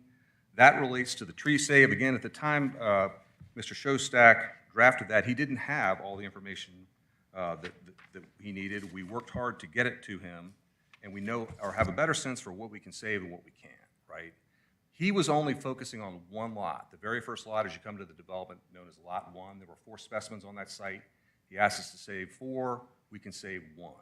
But we found other areas on the property where we can save groupings of trees. And again, you can see here, this is an oak tree that exists now that will be saved, and there are significant trees along the property boundary that will be saved as well. So that is why we're not asking to change a follow-up condition that says we will identify and save additional tree grouping in our homes here. The topographies are an important part of it, and we're going to do our best to save what we can work with the city on that issue as we go through the permitting process. I think I'm going to stop here because I'm sure you guys have some questions, but I guess I just want to reiterate, it seemed a little disjointed tonight because we were kind of going back and forth between 2 different plans. We were not trying to confuse things. We were really trying to do the right thing and you know, respond to the conditions that were being proposed as well as we could. And ultimately, by going from 9 lots to 6 to 5, increasing the lot size from 15,000 square feet and doing some of those other things, we were trying to strike the right balance. There's a little bit of everything out there. You've got big lots. You know, we heard the smallest lot next to us is 30,000 square feet. The other lots that are an acre. On the other side of Mayfield, you've got some AG1 lots, which could be up to 5 acres. But at the same time, 2 lots away, they're building 15,000 square foot lots. Or 2 across the street, they built 25,000 square foot lots. So we were trying to find the right balance for what's in the area. And we also wanted to sort of make sure that what we proposed was consistent with the comp plan. And I think we have done that. I know we have some opposition tonight. We've tried to engage with them, and There has been no interest at all in that. But again, we have been to the community, we've been talking to people, and gotten our own supporters, and we have submitted 23 letters to you. So our request is for a recommendation of approval, subject to the staff conditions with the 2 changes that I mentioned to conditions 2 and 13. And I will stop right there. Okay, then. I'm going to open it up for comment and I've got a- questions. I've got a question. Ooh, if you could go back to that tree save slide, please. Okay. Now, this is hard to read, especially even with my readers on, but Agreed. in the table, I don't see identification of which trees are going to be saved and which trees aren't. Can you show me that? Yeah, so if you look on the plan itself, you'll see these X's. Those X's indicate the trees that will be removed. I think usually you put the number, is that not correct? Yeah, I'm not, so the table, let's just start, the table doesn't identify what trees are to be saved and which trees are not to be saved. Is that correct? I believe that table, this is impossible for me to read too. This can be blown up, it will be blown Well, up. you did present it as your tree save plan. Well, what I was correcting was the statement that we have not submitted one. We did, it may have been after the staff report was generated, but we've done it and we've identified the trees that will be removed. These do correspond to numbers. John Berger is our engineer, I don't know if you want to address that or not, but they do correspond, and again, we've identified specific trees. and How do they specific locations. correspond? Because I'm not making that connection. John, you want to address that? And as he's walking up, if we're going to talk about the zones and not the table, I see the word approximate there, which worries me when we come from a world that says tree number 692 will be saved and tree number 693 will not be saved. So help me with the word approximate as well. We don't use clouds. To be clear, we have not done a grading plan. We don't have product, we don't have footprints, so we don't know exactly where the grading is going to be. We did provide a tree survey on our first submittal. It was the arborist and the surveyor got numbers confused, so by the time we got it in, it wasn't real clear. That was the original comment. So on our subsequent submittals, we reduced the trees from the middle of the site, since we knew those were going to be gone, and we focused on the ones on the perimeter. And we do identify several specimen trees around the site that we plan to save. Again, we don't have final footprints. We haven't done a grading plan, so it is approximate. Okay, and then I'm sorry, just one more. I'm sorry, do you have a related question? Okay, go ahead. This site plan that we're looking at, I see one specimen tree that is being saved. That is incorrect. There's one at the front of the That's what I'm development. looking at with the circle around it? Yeah, so the comment was to save the 4 trees up on lot 1. But I'm sorry, I heard you say you were saving more than one specimen tree. That's right. There's specimen trees in the rear of the site as well that we are indicating as being saved. And so they're represented in the cloud where it says approximate tree save? That's correct.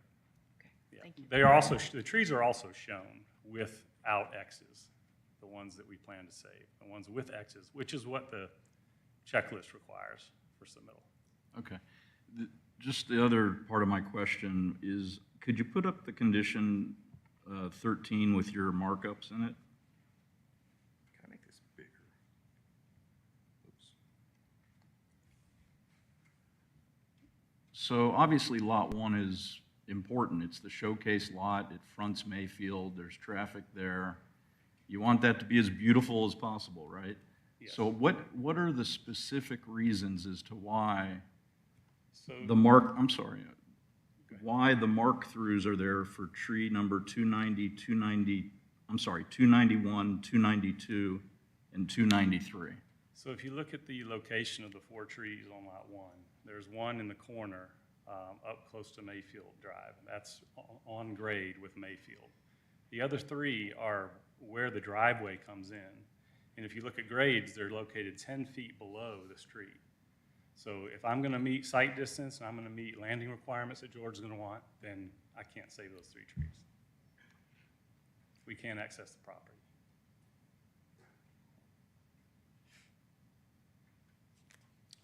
Thank you. And I guess those, the tree plan does correspond to some numbers, because Mr. Shostak used them. We focused, the only trees he asked us to specifically say by number were in Lot 4, which is why we focused on that lot, to try and figure out what we could and could not do.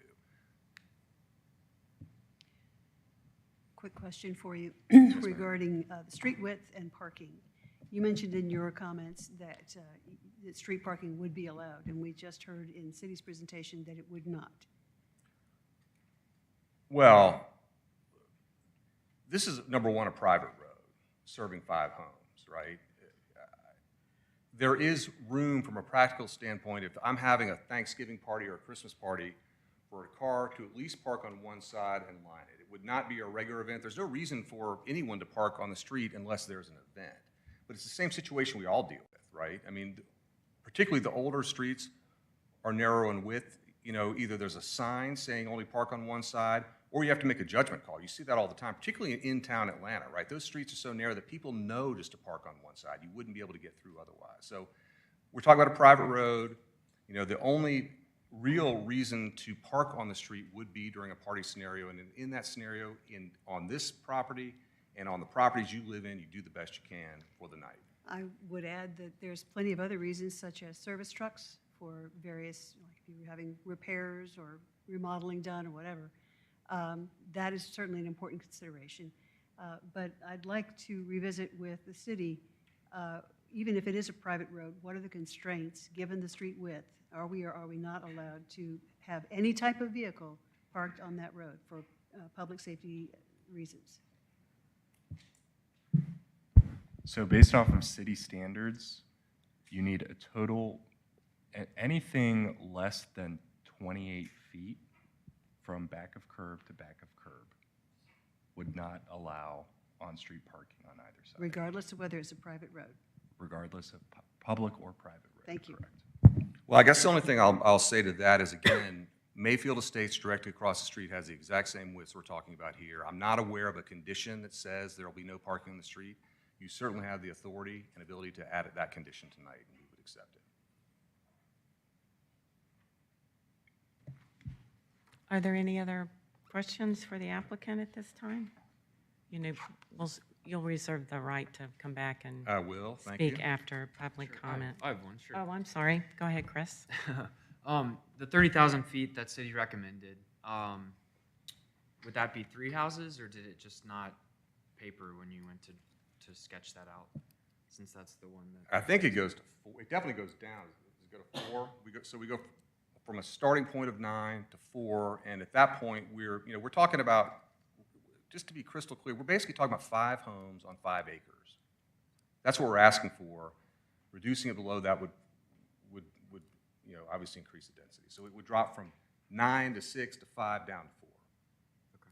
And then a question that I think was posed earlier that I wanted to, is there a developer that's in mind? Like, is there? Oh, yeah. Been identified?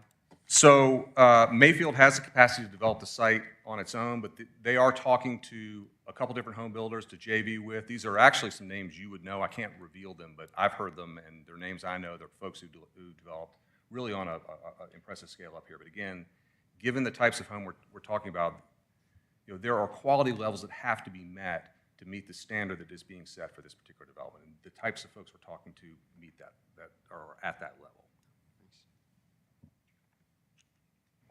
All right, thank you. All right, Ms. Taylor, do we have any members of the public signed up to speak? We do not have anyone signed up in favor, but I don't know if there's anyone. Anybody in favor would like to speak? All right. Okay, the first person in opposition is Gibbs Frazier, please. While he's coming up, I want to, come on up, remind you to please speak your name and address clearly, and please keep your comments as brief as possible, because we have, I think, a lot of people that want to speak tonight. I'd appreciate it. Just keep in mind, my name is Gibbs Frazier. I live at 1355 Bethany Court in Alpharetta. I'm adjacent to the proposed development site. We have spent dozens of hours, and I just want to say that I find it appalling the amount of time that we've spent trying to bring to you the information that we want to critical information, and yet they still do not have critical information available to us. And I've actually had, on the fly right now tonight, had to change some of what I'm going to share with you because I based my presentation on what we thought. And they've changed their thing 3 times. So it's like nailing Jello to the tree, and it's very frustrating. And I say that with a smile on my face. Let me get my computer logged in here. I do appreciate your time. And I want to say that with all respect. I'm an old guy. I'm going to be 71, and That's very not old to some of technologically us. adept, but I still have. That's not old to some of us, trust me. Thank you for the gracious response. I appreciate it. Okay. So you all have in front of you, this represents, like I said, dozens of hours, my wife and I, and you think, how can this small amount represent dozens of hours? But it does, because we've edited and re-edited, removed stuff as the information from the developers changed. We thought, oh, we don't want to be fools and show up with this information. Yet tonight, again, the information that you have right now is contrary to some of the information that they previously set. So they're setting a precedent. And no, we did not share a lot of information with them because right from the get-go, when we showed up at the public meeting, something else was already different. So what I want to say is this. I'm going to read the opening paragraph here, and then the secondary paragraph that's listed under number 1. Then I'll go right to the back page. But our property borders a proposed development site, and while we support the thoughtful development of our community, we strongly urge that the city of Alpharetta deny multi-housing development on the property.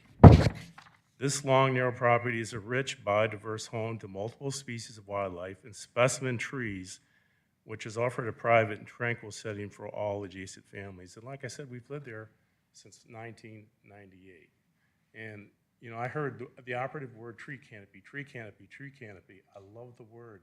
And why do I love the word? Because that's what originally attracted us to the property, the tree canopy. So one of the things that is on the area of concern is number 1 here, and that's that the property experiences regular flooding during heavy rains. And this results in large-scale ponding and the formation of an intense runoff creek. You won't know this unless you live next to it. And no, it didn't happen the last 2 days because we've had a drought that's been going on, and so the absorptive ability of the land is at its best right now. It's like a sponge. But I'm going to show you a video right now. This was recorded 2 years ago. I didn't record it in preparation for this meeting. I just happened to have it because it was flooding so much. So let me just run it here.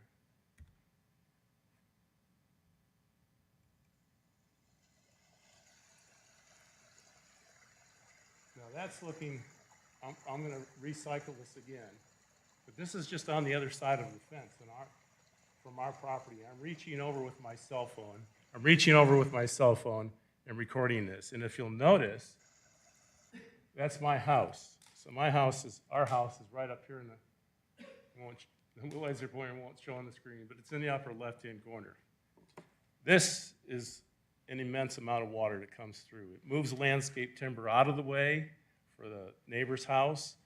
She has to drag it over. She's older than me. She's in her 80s, and she has to do that on a regular basis. It's been 4 minutes, just letting you know. How much? I have 4 minutes left? No. Just try All to right. wrap it up. All right, great. So that's of immense concern. So, I feel like I'm in a rush here, guys.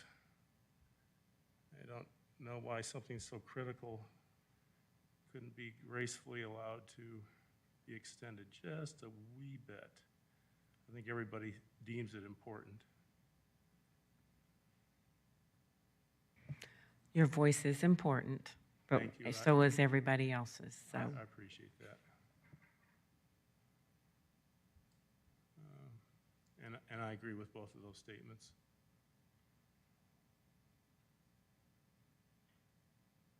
Yeah, well, it's not going to cooperate with me. Hang on a second here. So you did the existing water runoff issues, which obviously we saw in the video. So Yeah. if you slip over to, in the event the development so- occurs, Yeah, would you so- like to discuss that briefly before? Yeah. Yeah, very- just Yes, briefly. very much so. So up on the top is, a plan view, and our property is situated asymmetrically on the property. So we're at a disadvantage in this situation. That means that our nearest corner of the home is but only 25 feet from, and what we're asking for, and thankfully, you all have a piece of paper on this, is an additional buffer. And we're also asking for the full perimeter, a sound buffer, earthen, just like they've done at Mayfield Estates. And we're also asking for a privacy fence to be built on that, because now what we are looking at is something that we never had to look at before. That's an open space. And so it's all self-explanatory. It's there. I won't eat up anybody else's time. I thank you. I thank you for putting up with me and, the hectic nature of this. It's somewhat handicapping, but thank you again. You're most welcome. Did you provide this to the applicant as well? I'm Do they sorry? have a copy of this? Could you provide the applicant a copy of this? No, ma'am, because we just now produced this today. Yeah, Yeah. yeah. Do you have an extra copy you could give them? Oh, yeah, I can give them to them right I now. appreciate it. Thank you. Yeah, absolutely. All right, thank you. Yeah, you're welcome. All right, Thank Ms. you. Taylor? William Lawler.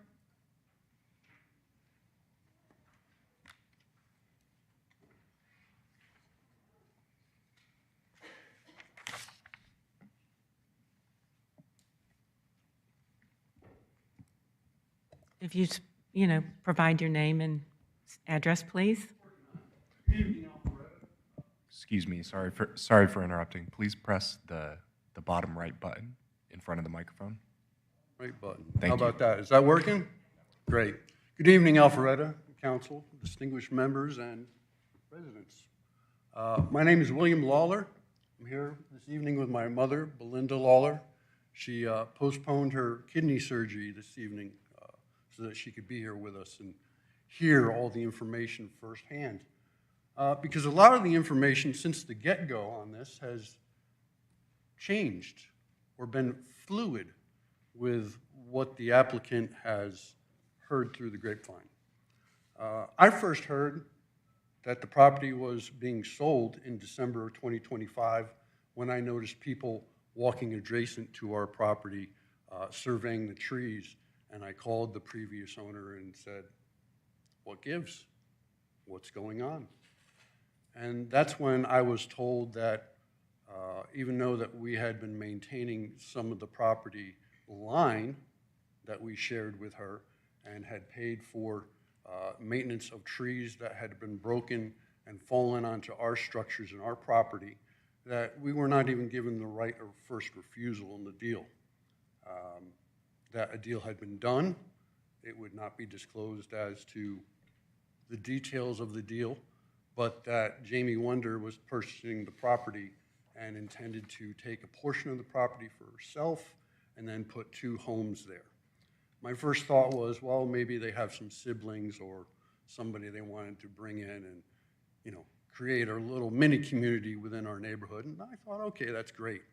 But then we found out that they intended to put 9 homes on that property. And I about had a stroke, literally. The amount of anxiety and stress that I have felt since we found out the direction they want to take this project in has been excruciating. Tonight, I am here to be a voice for not only my family and our neighborhood, but really I'm here to be a voice for all the living things that are not here this evening and have not been given a chance to speak. All the animals, all the trees. Forgive me, I'm a little emotional. This is very, very close to my heart. I didn't want to waste everybody's time this evening and talk about a bunch of things that had already been discussed. Sir, wait and speak till you get next to the microphone. You can go ahead and.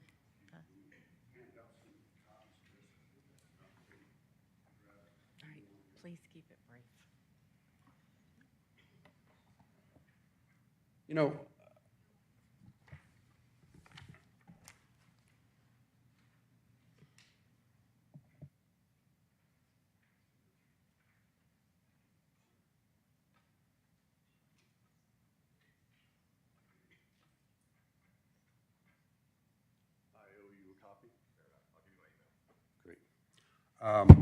so I don't want to waste a bunch of time this evening and read through my entire script that, like Mr. Frazier, I spent a lot of time on.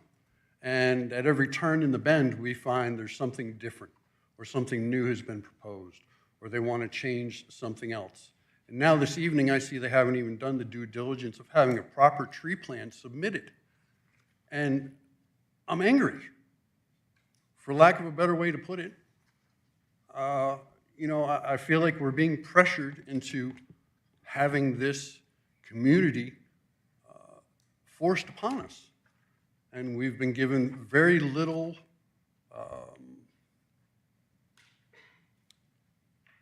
ammunition to be able to fight back.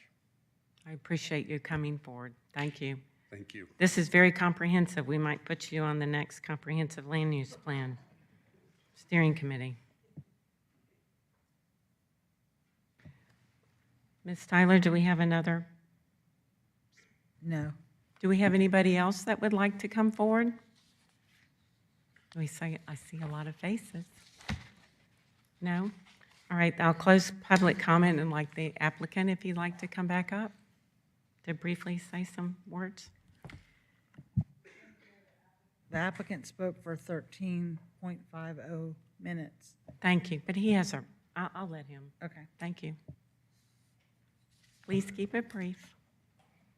There have been changes to the plan. This has been a fluid process. You guys are part of this and know that's kind of how it works. I know the folks behind me are not. We have tried to engage with the neighbors. We literally have asked to meet with them. We've asked for a list of their issues. I'm interested to see the paperwork you have in front of you.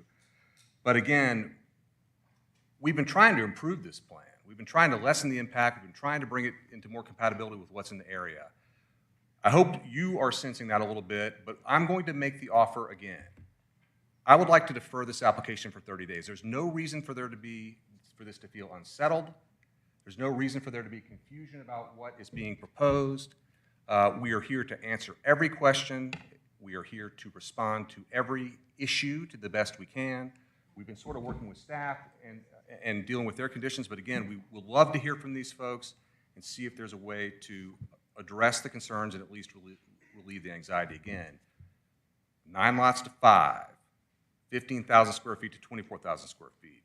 The changes that we have been making have been bringing this closer in line to what is being built out in that area now. So I would love the opportunity to have those conversations if they're willing to have them with us.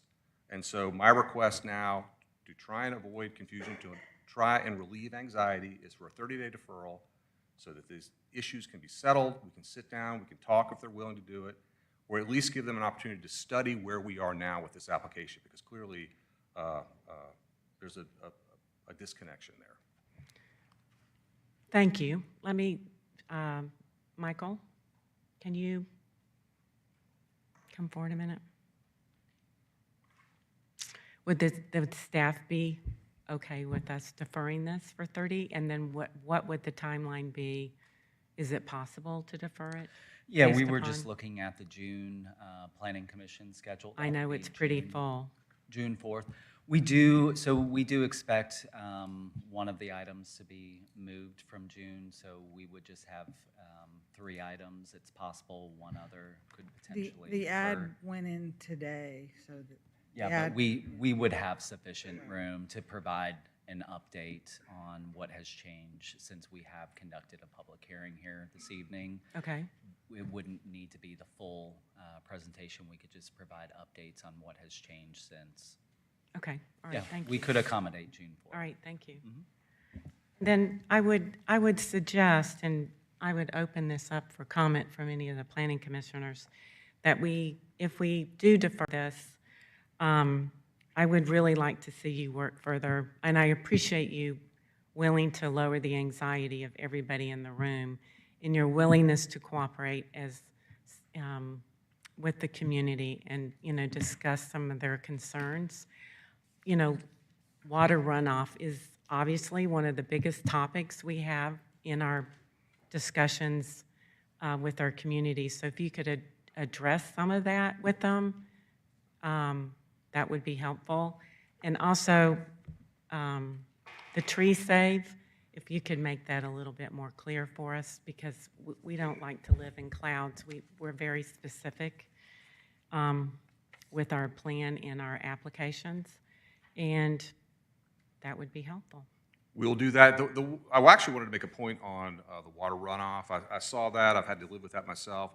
There's no stormwater management on the site at all right now. We're, as you heard, providing underground detention, and we are required to detain 110% of pre-development flow. So we're actually over-detaining over what, you know, God is providing today. And so it will actually make the current situation better. I'm going to tap John to be at that meeting, and we'll address that in detail. But Okay. that situation, to the extent it's a problem today, will be certainly improved by what we're doing. All right, thank you. I appreciate it. All right. Just, Go ahead, Todd. just to piggyback on the chair lady's comments, I too think there's opportunity to collaborate more with the city staff as well.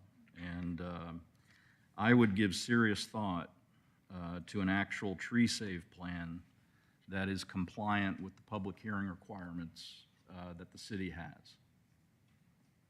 I don't think you're there yet.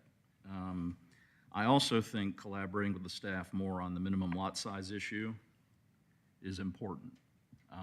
Your variance requests are very reasonable. The street width, I have no problem with that. The sidewalk on one side of the street, no problem with that. But really, the minimum lot size and the lack of a real tree save plan, and with the engagement with the community. I mean, it's very common for us up here on development hearings such as this to hear members of the community come up, the future neighbors of a developer, and say, boy, we couldn't have asked for more. They worked with us from beginning to middle to end. If there were changes, we heard about those. We're very happy with some of the concessions that they've made based on our input. So that's very common in these hearings, and I think we'd like to, you know, try to move in that direction. Dan, the comment section is over. Yeah. It's discussion. So I appreciate it, but we're just, he's commenting to you, but we're closed on comments. Understood. All right, thank you. Yes, we're open to comment amongst ourselves now. I'm sorry, I probably didn't make that clear. Oh, Dennis, do you have a comment? No, I just feel like the 30 days should be able to help people come together, come back with clarity, because I feel like we have none here. No issue is settled completely that I can think of. Tree save is not, stormwater is not, street size is not, lot size is not, and we're dealing in a lot of hypotheticals, and I'd love for you to come back with a lot of concise details that we can act on. So, thank you. Anybody else? Yes, on that same thing, instead of going over everything, I do concur with my fellow commissioners on their comments about tightening up the plan, a lot of variables that seem hanging. But on the other hand, it is a two-way street. I fully concur that you and your group have the right to develop this property. You know, I love the idea of having green space. You know, if the city had $10 million, they should go buy that 4 or 5 acres and just make it a park. You know, under this scenario, that is not going to happen. And I hate seeing, you know, the trees cut down, but these people also have a right to develop their property and make it into something that is seemingly very nice and compatible. So the two-way street, that they have the right to develop their property and work with the other homeowners in the area to make sure that they're taken care of, and especially on these major issues that were discussed here tonight.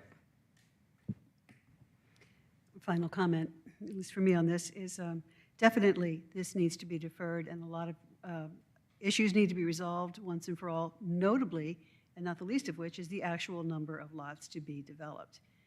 How many houses are we really talking about? It was 9, then it became 5, now it's maybe 4. But we don't know that. So that's going to drive an awful lot of the information that really we need to consider with great accuracy. That's very important. Those detailed numbers are very important to us, as are the exact trees that we're discussing to take out, the exact trees we're discussing to retain, and the exact amount of planting that would be required to supplant anything that is taken out. The width of the street is a given, so that needs to be defined, whether there's a condition that says you cannot park on that street, and what then would homeowners have available to them for excess parking, for parties, for service vehicles, all of the reasons that one needs to park near a home. We also don't have resolution, to me, of the stormwater issue, and looking at the topography map, I see that there's given where the stormwater detention is, it's at the back of the lot. The presupposition there is that all the water's going to run from street side to the back.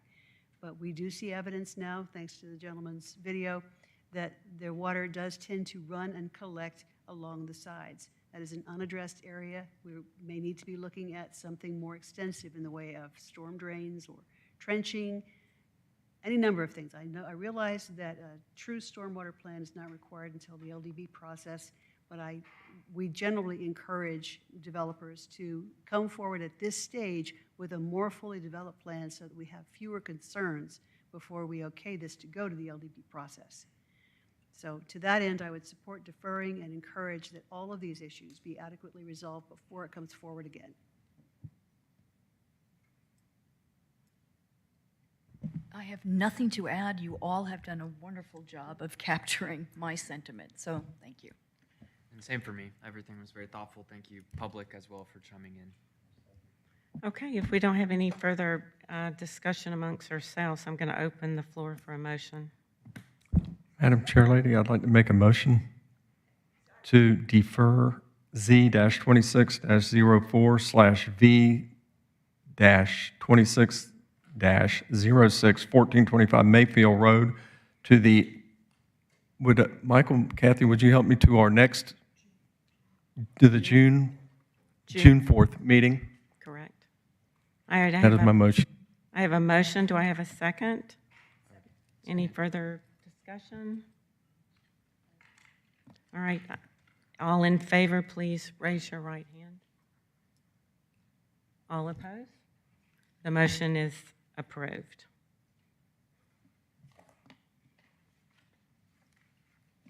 All right, thank you very much. We will see you next month with a really tidy plan.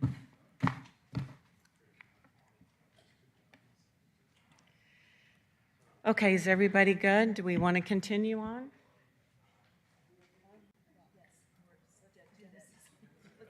We are going. All right, Dennis, we're going to keep rocking here. Our next item on the agenda is the Unified Development Code text amendments, pickleball courts, and I think Ms. Cook is presenting those tonight. Welcome, Ms. Cook.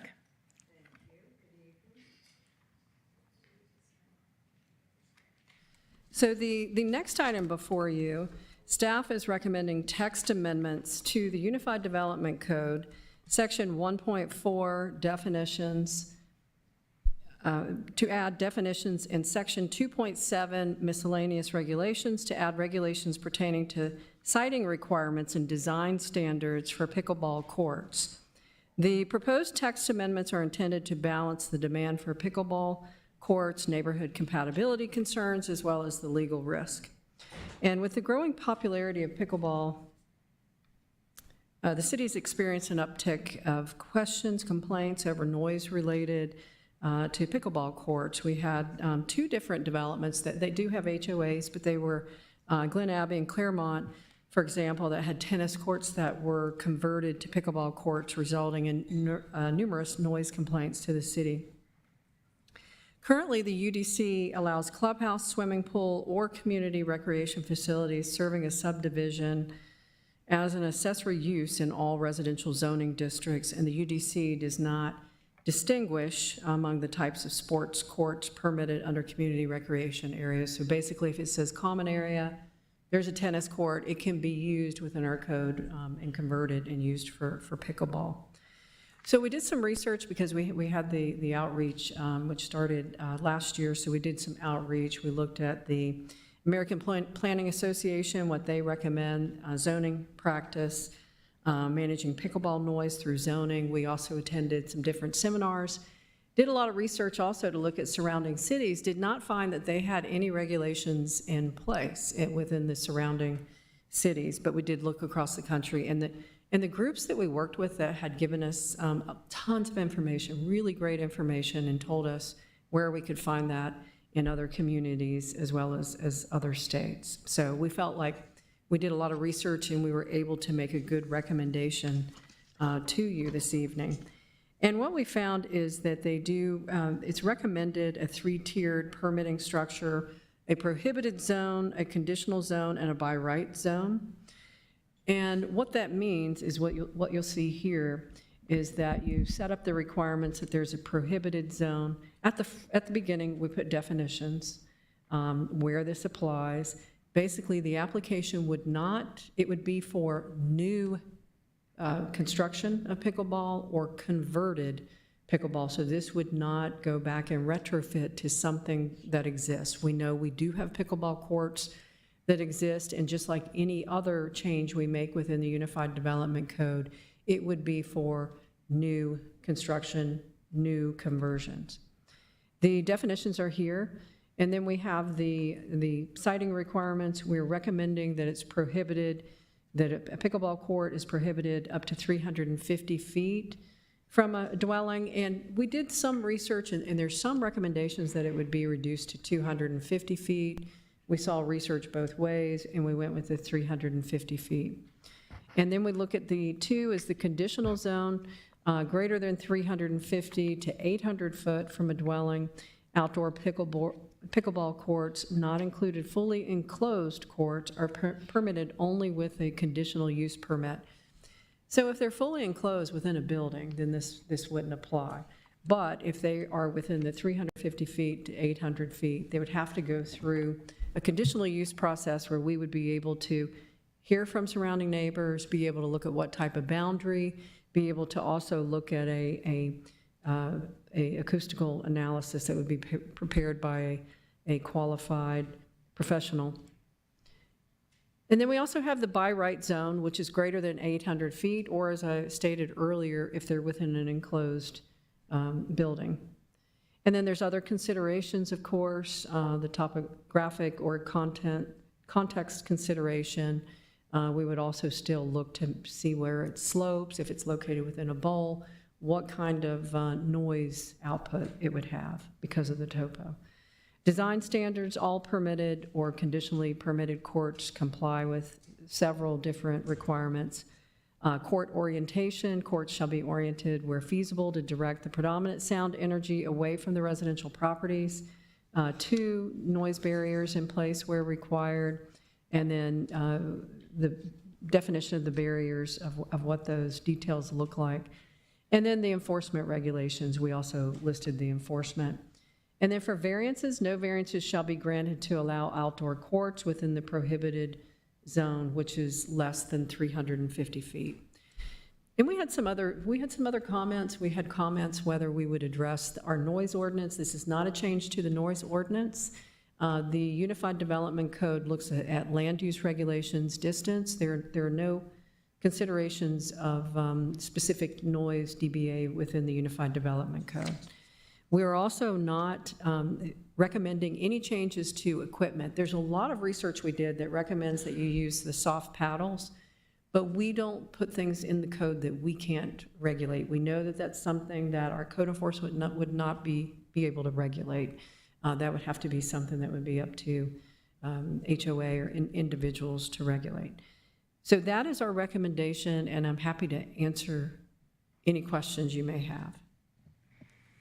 Thank you, Kathy. I know this has been a very hot topic as pickleball has really picked up its popularity in the last couple of years, me being one of them. And I certainly understand both sides of this. So I'm going to open it up for questions from the commissioners.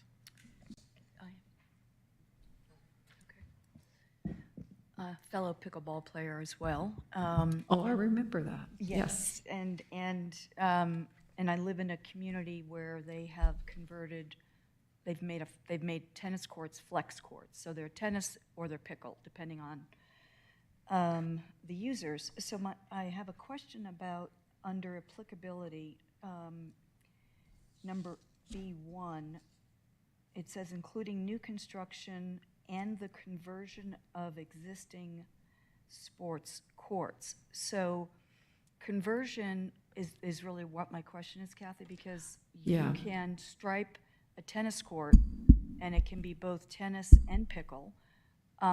Does that constitute conversion? When I would say the new conversion, so if you want to make a change, so if that's something that's been existing and it's been happening within a neighborhood, this would be the new conversion of existing sports courts. So if that's something that's already happening within an HOA, they're already going back and forth and converting. And within our code, if it's something that hasn't happened within 6 months, then that grandfathered status would revert. Let me ask it this I way. don't think that's what she's asking. Well, Oh, Are let you me asking rephrase that? it, because Okay. maybe I'm not asking it in a clear way. So let's hypothetically, the regulations get passed and they're on the books for the city of Alpharetta. And a community that has tennis courts, after this is passed, decides to take one of those courts and stripe it so that it can be a flex court. It can be pickle or it can be tennis. Does that constitute a conversion? Yeah, so if it's not something that was done previously, like if you have an HOA, right now they have tennis courts, and sometimes they're using it for pickleball, sometimes they're using it for tennis, that continues. After this is passed, if you have an existing tennis court and they go out there and stripe it, and it's not something that they did prior to adoption, then that is considered new conversion. Okay, to so us. that qualifies as a conversion. Yes, Okay, even though it's not a permanent pickle, it's a flex court, it goes back and forth. yes. If it's used in any way after, if it's a new use of a tennis court, and even if it's part-time, this takes effect. Okay, that's one of my questions, thank you for that. I'm just wondering if you want to make that a little bit more Clear? clear. Yeah, I so- don't know, So you think could about it. say, and the new conversion, or we can ask our attorney, or it could say, and the conversion after the adoption of this ordinance. I And think can it get her might be a to- little bit more, Yeah, yeah, I agree with that. in the conversion after, because I see it kind of reads I think that needs clarification. some wordsmithing. Yeah. My other question is in regards to definition C1. Pickle, an activity where participants utilize a racket or paddle to strike a volley a hollow plastic ball over a net attached to a pickleball court. In my experience, again, along the flex court environment, these are not attached nets. They are basically portable nets. that get Movable, they're not, rolled onto the court for pickle. They get rolled off for when when it's not being used for pickle. So, so we'll probably have to say attached / or unattached. yeah, okay, Yeah. okay. Yeah, those are good points. You don't, especially if somebody's already been using those and converting, that's not our intent. If it's something that the HOA has put in place, this is for new conversions. Right. And in the pickleball world, unattached nets are very common, just to kind of roll them. Right. Those are my questions. Great, couple questions and clarifiers. I had one too, y'all leaned into 350. If 250 was also discussed, does it make sense to rein it into 250? Because then at that point, it's at least conditional, and you're not. And that's something you could certainly recommend. And we did, honestly, we saw that both ways. Some of them had a recommendation of 250 as the distance and some 350. So when I heard you say that, it leaves it open at least if if somebody did come and Yeah, and we knew that we weren't going to be able to regulate the soft paddles, so we went with the higher number. So I'm not, I don't think I'm following the suggestion. It's, we want to change prohibited to 0 to 250? correct. Because they saw different We did. 250 or 350, and if it's a smaller neighborhood that has a tennis court that happens to be closer to a house and the people want it, I would leave it at 250 so that it's conditional and it could at least be acceptable if considered.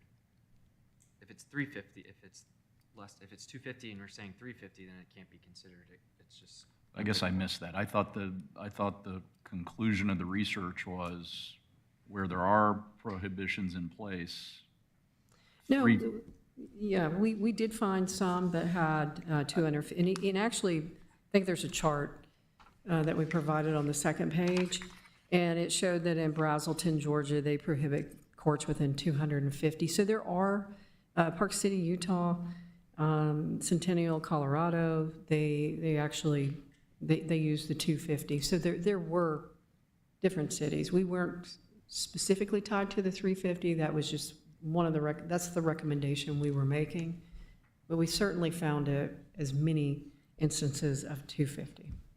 Yeah, so I'm on board with Commissioner Godfrey's suggestion now, because actually the table kind of indicates more we're at 250 than any other distance. So I'm just trying to lean into the data. Yeah. If the data conclusive, Absolutely. if the data leaned more toward 250, let's make it 250. If Yeah, the data and we- leans more toward 350, let's make it 350, but let's root it on the data. And it looks like the data 250 is a better choice. Good point. Anybody else?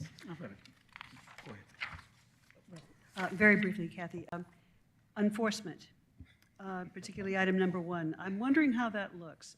Violation of equipment, barrier maintenance, or noise limits may result in citations, fines, or the suspension or revocation of a CUP. Obviously, we can't really at this point discuss what fines would look like, how much they would be, but what's involved if you suspend a conditional use?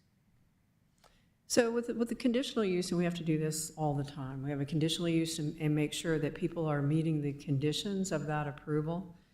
So majority of the time, when we notify the property owner, they get into compliance. If they do not get into compliance, then it becomes, it's actually where they're summoned to court, because it is a zoning condition.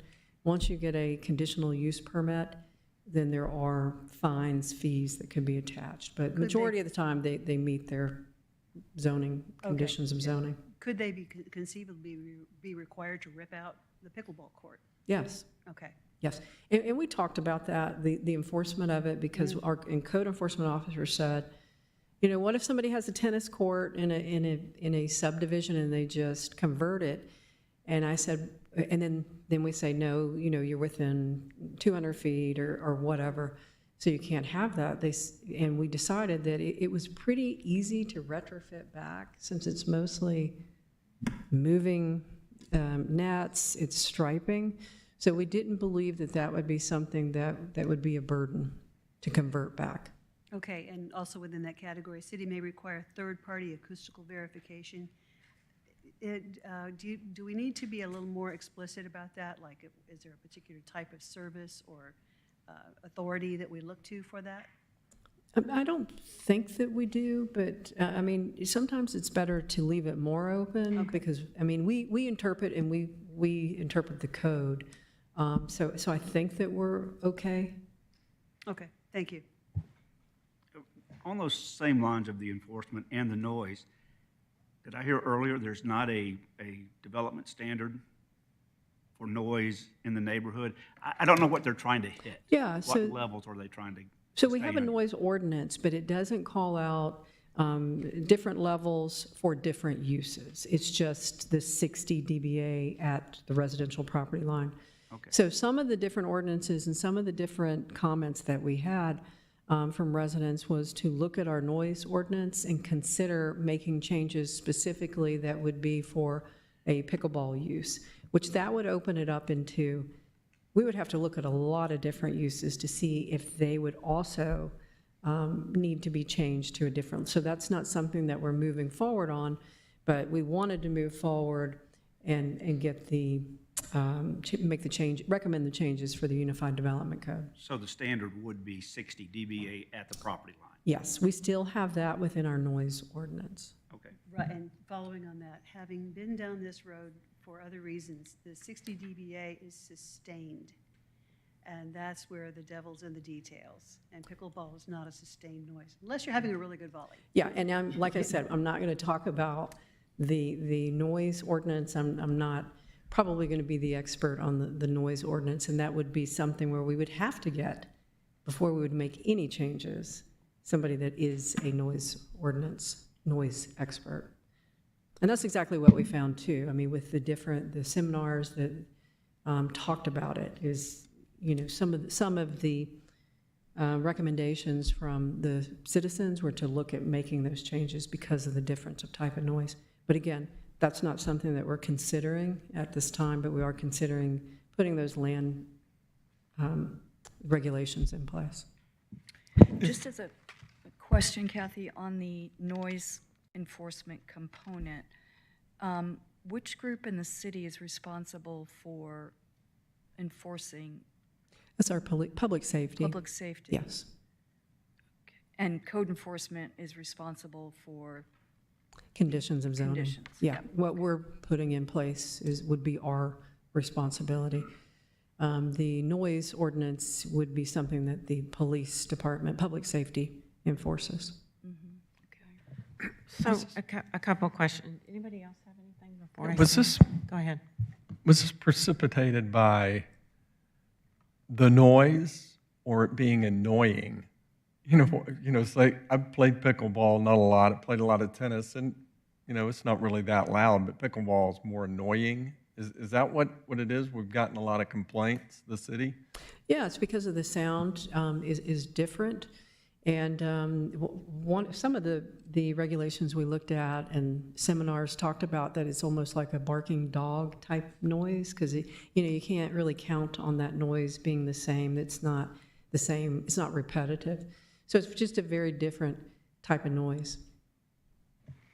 Well, I live in a house that's 3 houses from a pickleball flex court. And while I'm thankful I'm not next door to the flex court, you know, it can be somewhat annoying. However, I do understand that everybody plays pickleball like me. But I do think this gives a great it does acknowledge the issue, and it does provide a framework, which I think we just don't have right now. And I think it also, do you give on approval of this, if it does get approved, do you notify the homeowners association of the new? We will. You will? Yes. Okay, good. Yes. Okay, good. All right. Well, anybody else have any questions? All right, then we will open it to public comment. Ms. Taylor? I have Cami Christensen in favor. If you please give us your name and address and give us a brief. Hi, good evening. My name's Cami Christensen. I live at 550 Ebley Place in Alpharetta in Glen Abbey subdivision. And I just want to thank Kathy. I've been in communication with her since last June when we have had pickleball courts 150 feet behind our house for the last 4 to 5 years. They were at a temporary stripe and the play was occasional, but as pickleball demand and play has picked up, it got to be an incessant annoyance in our home. And last June, our neighborhood HOA decided to convert the courts on a permanent basis. And that was the time when I reached out to Kathy and everyone I could possibly reach out to at the city for help. I was hoping that a permit would need to be pulled so that the entire process would be reviewed at the city and that, you know, the situation would be reviewed as we're talking tonight. Unfortunately, with nothing in the Universal Development Code, the development project went forward, and there are now 4 pickleball courts in my backyard, 130 feet from my fence. And we also live in a bowl. The courts are sunk in a bowl, and I live 3 stories up. So I hear pickleball when it's played in my bed, in my office. We have a home office that's on the back. My child's bedroom is in the back, our kitchen, our family room. And when pickleball is being played, it's an intrusion inside our home. And while it is difficult, my husband's actually an avid pickleball player himself, and when you're on the court, you anticipate the noise. You're part of the game, and you see someone's about to hit a ball, and you can see that that's about to happen. But when you're inside your home, you have no way to condition your hearing, your nervous system, or anything. I am now at the point where I hear phantom pickleball pops. When pickleball is not being played, I hear a dripping sink, and I alert myself thinking it's pickleball, which is supported by research that my nervous system has been conditioned to anticipate the sound, and it's a health impact for me and my family. This is not just an annoyance or disturbance, and it's important to realize that tennis is very different. Those have been tennis courts for the entire 9 years that we've lived there. I've never once heard a tennis racket hit a ball in my home. 0 times I have had that, whereas I hear every paddle strike of the pickleball with the ball. And research shows that it's up to 900 strikes per court per hour. So if you can imagine hour upon hour of that inside your home, it is enough to literally drive you crazy. So while we are very disappointed that there was no city code 6 months ago to support us and our family and our peace of mind inside of our home, we very much support the work that Kathy and her team have done. We have also provided the same research. I've been feeding Kathy and filling her inbox. I'm sorry, Kathy, but I appreciate her engagement, and I have provided her with podcasts, live events, research, published research in academic journals done by, experts in many fields, including health experts, acoustic experts, attorneys, land planners, all kinds of experts, and Kathy has graciously attended live events and engaged in the research that is published, and it's coming out in a deluge now. In the last, unfortunately, since October, there have been 5 new research studies published, but meanwhile, court play is happening in my backyard. So I very much appreciate the approach that Kathy and the city have taken. My hope is that since I've provided the same research to my HOA and they have not responded in the same positive manner, that with additional support from a change in the city code, that my HOA will understand the situation that they have put their own neighbors in. There are 12 of us that signed on to a letter sent to the city in June, and that's when we started our advocacy. And unfortunately, the courts are built now, and it sounds like we will not be impacted or saved from this, but I hope that my fellow residents of Alpharetta will not live through the same situation that I am, that this will head off any additional situations. And I do want to be clear that pickleball is an incredible, amazing sport. I have nothing to say negative about that activity. I do not think it's compatible to be sitting in your kitchen or your office or your bed and listen to somebody else do a recreational activity. While there are many great facilities in the city of Alpharetta, both private and public, I only have one home. I sleep in the same bedroom. I eat at the same table. I can't move that. But I would love to see pickleball expanded appropriately and carefully. So thank you so much for your time. Thank you. Anybody else? Ms. Taylor? Matt Christensen.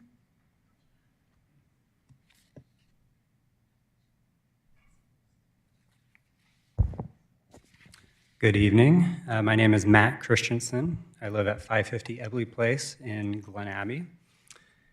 And I just want to share that, my family, like my wife just said, we live less than 150 feet from the Glen Abbey pickleball courts.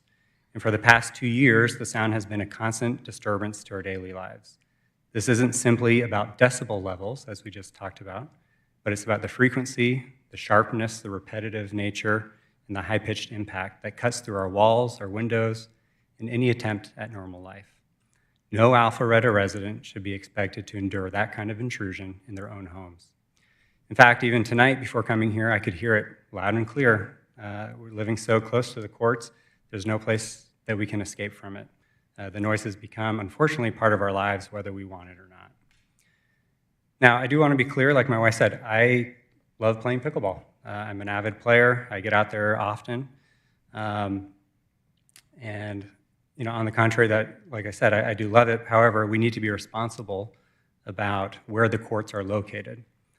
Unlike my kids who never want to be bored and girls who just want to have fun, I hope we can all agree that although pickleball is fun, fun is not an adequate rationale to disturb the peace of individuals at their properties. I fully support the proposed setbacks because the research is clear. Distance is the only reliable way to reduce this type of noise disturbance. Our own experience has shown that relying on an HOA or similar body to do the right thing is not always enough. Our HOA ignored our concerns, dismissed our feedback, and ultimately failed to protect our quality of life, and that has been deeply disappointing. Alpharetta needs these zoning laws that reflect modern recreational trends. Pickleball is growing rapidly, and without updated rules, families like mine are left unprotected. These changes aren't about limiting recreation, they're about ensuring that one group's enjoyment does not come at the expense of another's family's peace, health, and home environment. There's also a responsibility for the city to protect itself. As pickleball continues to expand, so will conflicts like ours. Without clear, proactive zoning, the city risks increased pushback and even potential legal challenges from residents who feel unprotected. I urge you to take this responsibility seriously. Support this zoning change, not just for my family, but also for every Alpharetta family who deserves the basic dignity of enjoying their home without constant disruption. No one else should have to go through what we've been living for the last 2 years. I definitely think this is a huge win. I really applaud Kathy and team for bringing this to the table. I will have to say I'm a little disappointed that although we all agree that this is a nuisance, that we're saying that it's not something that can be impacted in our neighborhood. Thank you. Thank you. Anybody else? I have no one else in favor, but have some opposition. Anybody else like to come forward?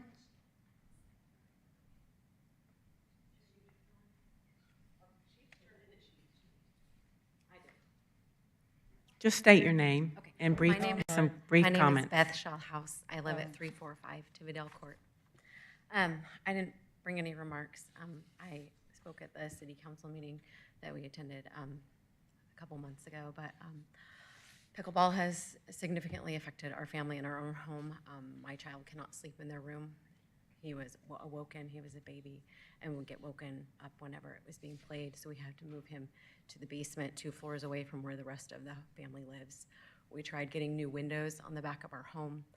We have explored as many measures that we feel like we can. When we bought our home, it was not used as a pickleball court, and that kind of grew out of popularity. I also really enjoy pickleball. I think it's really fun. But as you even admitted, you wouldn't want to be next to it. And you wouldn't buy a home with it, and I wouldn't either. But I didn't buy a home with pickleball less than 250 feet away. And now I'm in this circumstance. So I implore you, please save yourselves, your children, your grandchildren from this situation in the future by putting this measure in to save people in the future so that they don't have to be in this situation, because it's terrible. Your sleep is important, and so is everyone's, and I think it's respectful to consider that. So please, I ask you to consider this, because it is really important, the health of your citizens and of your families, so that no one has to endure this like we did. Thank you.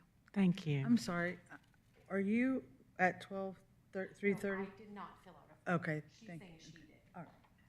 Thank you. I have one more for Nazim Reznfor, sorry.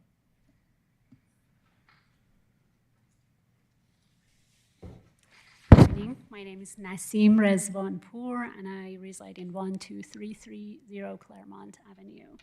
I wanted to first thank the City of Alpharetta Planning Department, Kathy, Mr. Woodman, to recognize this issue, to recognize the pickleball noise. So I, as a city planner, I did my own research, and I wanted to talk about the research, but Kathy put it in a great ordinance that I want to skip that.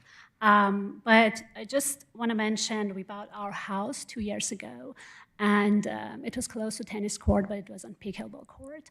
And then our HOA decided to convert one tennis court into 2 pickleball courts. So we are 150 foot from the courts, and we have houses 60 foot from the courts.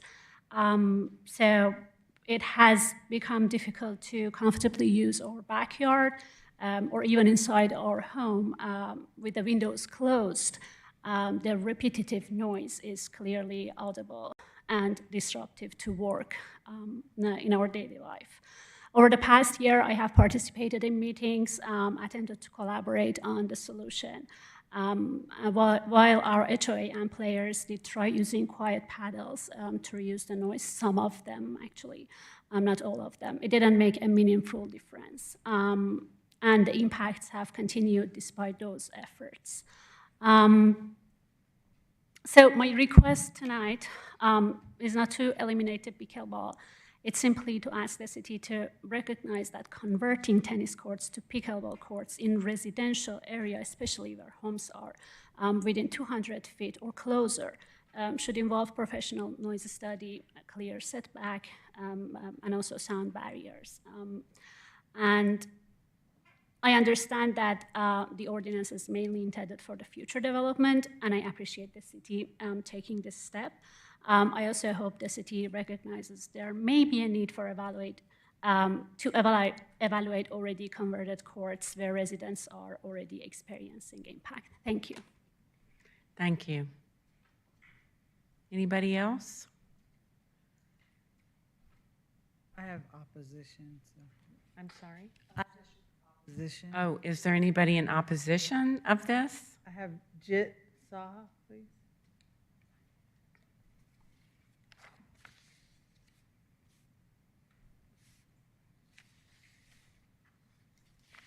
If you would state your name and address, please. Sure. Good evening. My name is Jit Saha, and I live at 12305 Claremont Avenue in the Claremont subdivision, diagonally across from Nassim.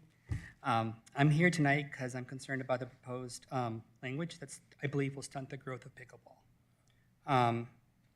We all need to deal with noise, and to Matt's point, distance matters.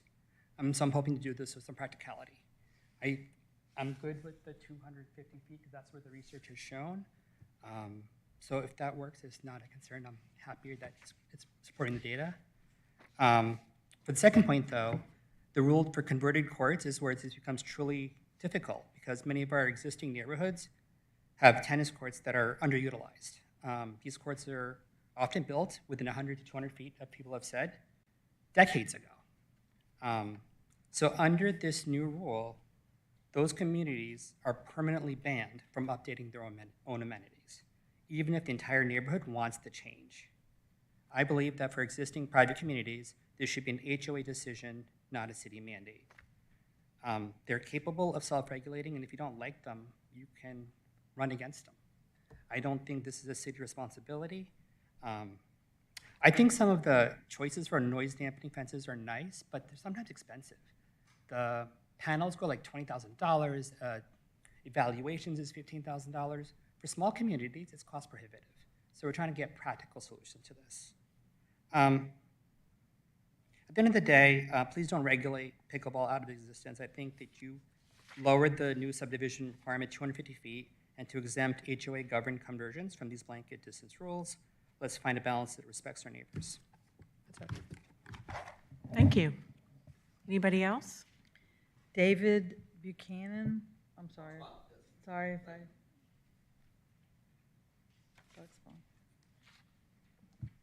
All right, good evening, Commission.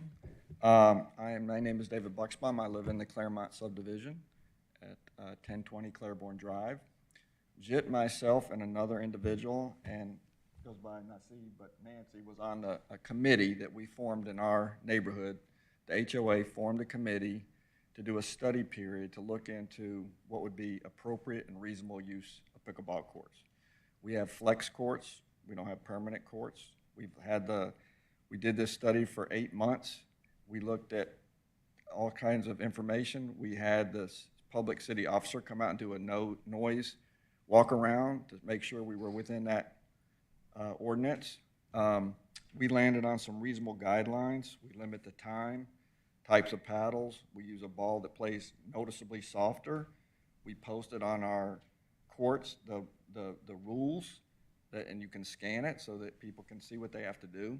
So we made accommodations to try to mitigate some of the problems. But I think that going forward, from this, the way this ordinance was drafted, it's not clear that it's not retroactive. And I think Karen mentioned earlier, and I would support a change to make it clear that it's effective after it's passed or published, maybe within a certain date, 6 months, whatever. It needs to be clear that it is not retroactive. So, as Jit said, I think effectively you're going to ban pickleball with this. Most existing neighborhoods would not fit within those distance requirements. And so that's, you know, you may have, I would be concerned about HOAs that would be concerned about, you know, use of their properties. So that's it. Thank you for your time. Thank you. We appreciate it. Ms. Taylor, anybody else? No.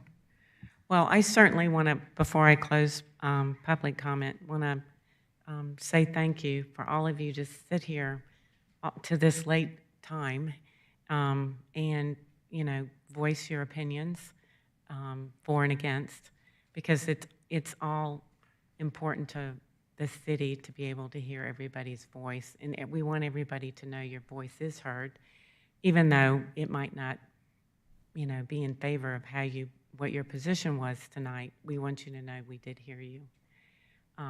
And, you know, it is certainly because of the popularity of the sport, something that a lot of people, particularly probably HOAs, didn't understand that at the time they made the conversion. So, you know, my hope is that, you know, with this particular regulation, and it will certainly mark and for future developments, you know, and help future HOAs consider, you know, possibly not having pickleball so close. So anyway, we appreciate all your support for and against tonight. So with that, I'm going to close public comment, open it up to comments with the board. So I've got one, and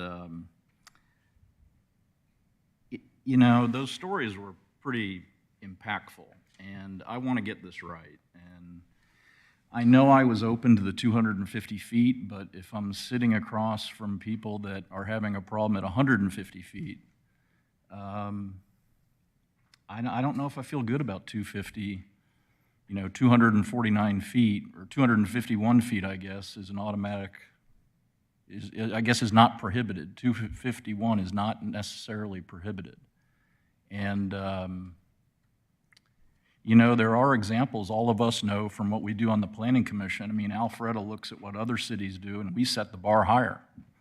I jotted down with regard to densities, maximum building heights, sidewalk widths, landscape strips, beautification of properties and new developments. We set the bar higher than Woods, well, I'm not going to mention other cities, but we set the bar higher, and we do that intentionally. So I know I was arguing in favor of the data, but as I got to think about it more and I heard the stories, I wonder if we set the bar higher than the 250 that we saw out in Salt Lake City and some small town in Colorado and wherever, just to ensure that our neighbors in Alpharetta stand as best a chance as possible not to have to go through what these people are going through.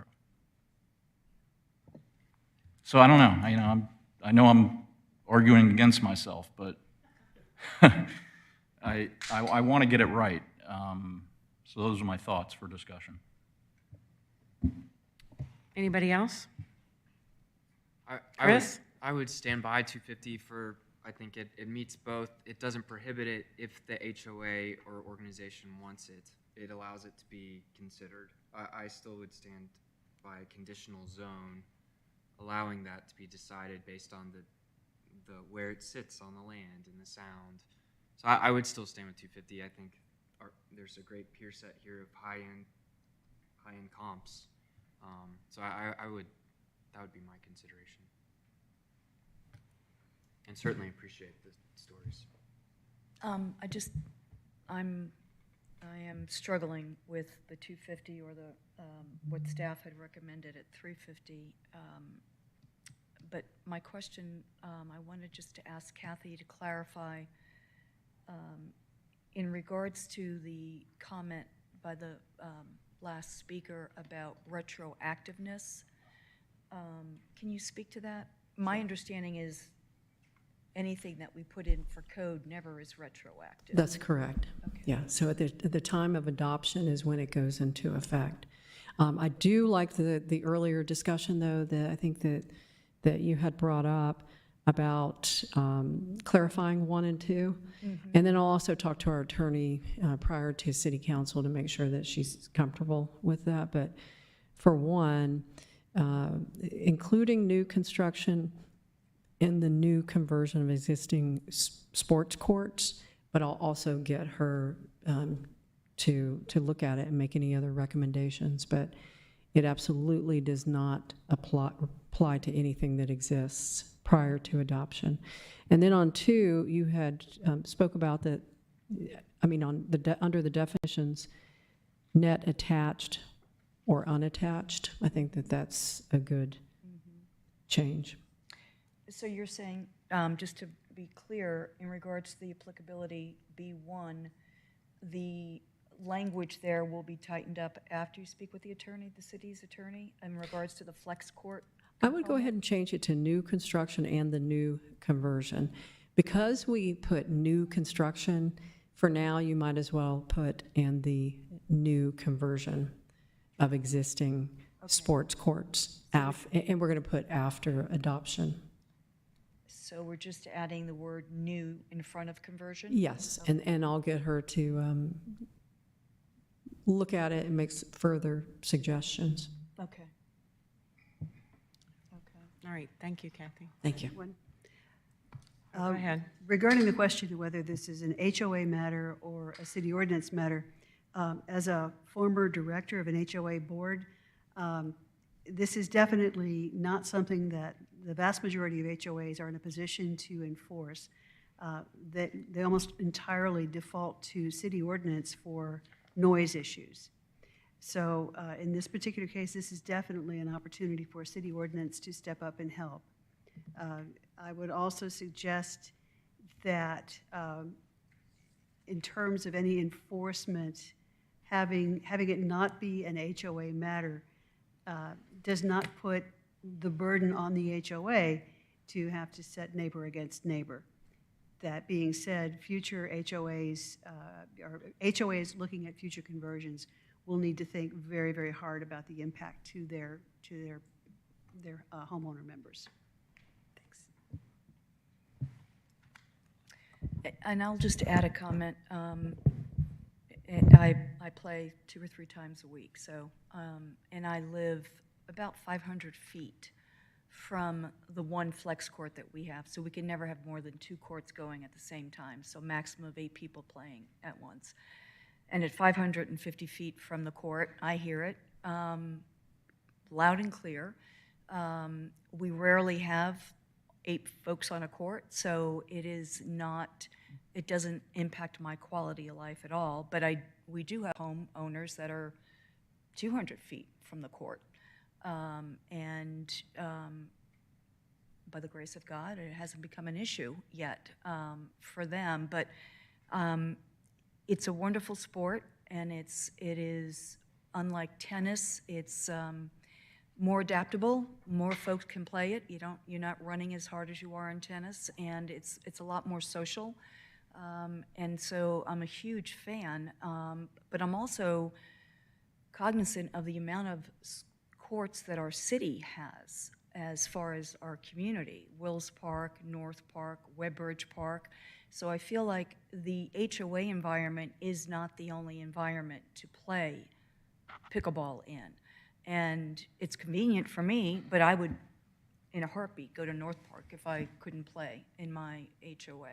I think the impact to the quality of life is significant. And I could not imagine the constant pounding of that pickleball. I just, my heart breaks for you all. I think that we all have to balance things, and it's not like the city doesn't have any resources to play pickleball. And I can't keep track on how many tennis courts the city's converted to pickle on a permanent basis because the sport has taken off so well. But I certainly feel your pain, and I hope that, you know, if this moves forward with an adoption, that your HOA will reconsider. I just think that your property values have been so impacted by this that it's really unfortunate. And sports are great, but not at the expense of quality of life, in my opinion. So. Well said, Karen. Is there anybody else? Todd? I'm just going to ask again, I mean, especially with Commissioner Richards' thoughts, I don't play pickleball, my wife does, but any other thoughts about the 350 versus the 250? Anyone? Yeah, mine would be, they're gonna have to play to the level of the 60 dBAs. So in that instance, it's gonna have to be met. So going to a closer distance I don't think is a big barrier, because they do still have to meet the 60 dBA barrier, or it won't be used. So, and again, I think that may be something you guys could take a look at too, the noise ordinance in the 60 dBAs. So that's my opinion on it. I would also like to add that one thing that is within the control of an HOA is the hours. So you could clearly say there will be no pickleball after, let's say, 9 o'clock or dusk or whatever. It would be whatever is amenable and works for the community, because the HOA is, after all, the community. So that is definitely a conversation to have with your HOA, putting some limits on the hours. Well, this has been a very enlightening. Thank you for all your input tonight. So I'm going to close comment and ask for a motion. I will offer a motion to approve PH-26-05 Unified Development Code Text Amendment Pickleball with the following adjustments to the initial draft. Under applicability, B1, it should read, this section applies to all new outdoor pickleball courts, including new construction and the new conversion of existing sports courts. C1, definitions. Pickleball, an activity where participants utilize a racket or paddle to strike and volley a hollow plastic ball over a net attached/unattached to a pickleball court. And the second sentence remains the same. My motion will include making the adjustment to the 250. So under D, sitting requirements, prohibited zone 0 to 250 feet from dwelling. And I guess that has to be changed all the way through if we're doing that. Yep. Okay, do I need to call that out? All right. In that same sentence, are prohibited when any portion of the playing surface is within 250 feet of a dwelling. It would also impact conditional zone D2. Conditional zone is 250 feet to 800 feet. And then I think it would also affect the variances under G. Is that correct? No variances shall be granted to outdoor courts within the prohibitive zone less than 250 feet. Correct? Yep, thank you, Chris, for the nod. Did I miss any other adjustments for the 250? I'm sorry, I got him? Okay. That is the end of my motion. I'll make a second. All right, I have a motion and a second. All in favor, please raise your right hand. It's unanimous. All opposed? None. All right, thank you. Thank you for all of you. We really appreciate your input tonight. All right, our last item on the agenda tonight will be short-term rentals. PH-26-07 Unified Development Code Text Amendment, short-term rentals, and Ms. Cook will be presenting. Thank you. So we have some changes we had put forth that would change the definition to make it more clear that you cannot rent a room within a structure. And the reason that we're moving forward with making these recommendations is because when we put the ordinance in place, it was approved January 6, 2025, and we rolled it out, the process, in May of 2025. And we have, of course, the requirement that there's a maximum of 5%. So a maximum of 5% within a platted subdivision can come forward and request the short-term rental. And so we've received 40 different applications. We've actually issued 33 of those. 7 of them didn't meet the guidelines, so they weren't issued. But what we did see is that we had a lot of questions about, can I rent a room within my home? So that is not allowed. You can look throughout the Unified Development Code, and there are several sections that will tell you that it's not allowed, but you'd have to look and interpret. So we just want to add it to that section.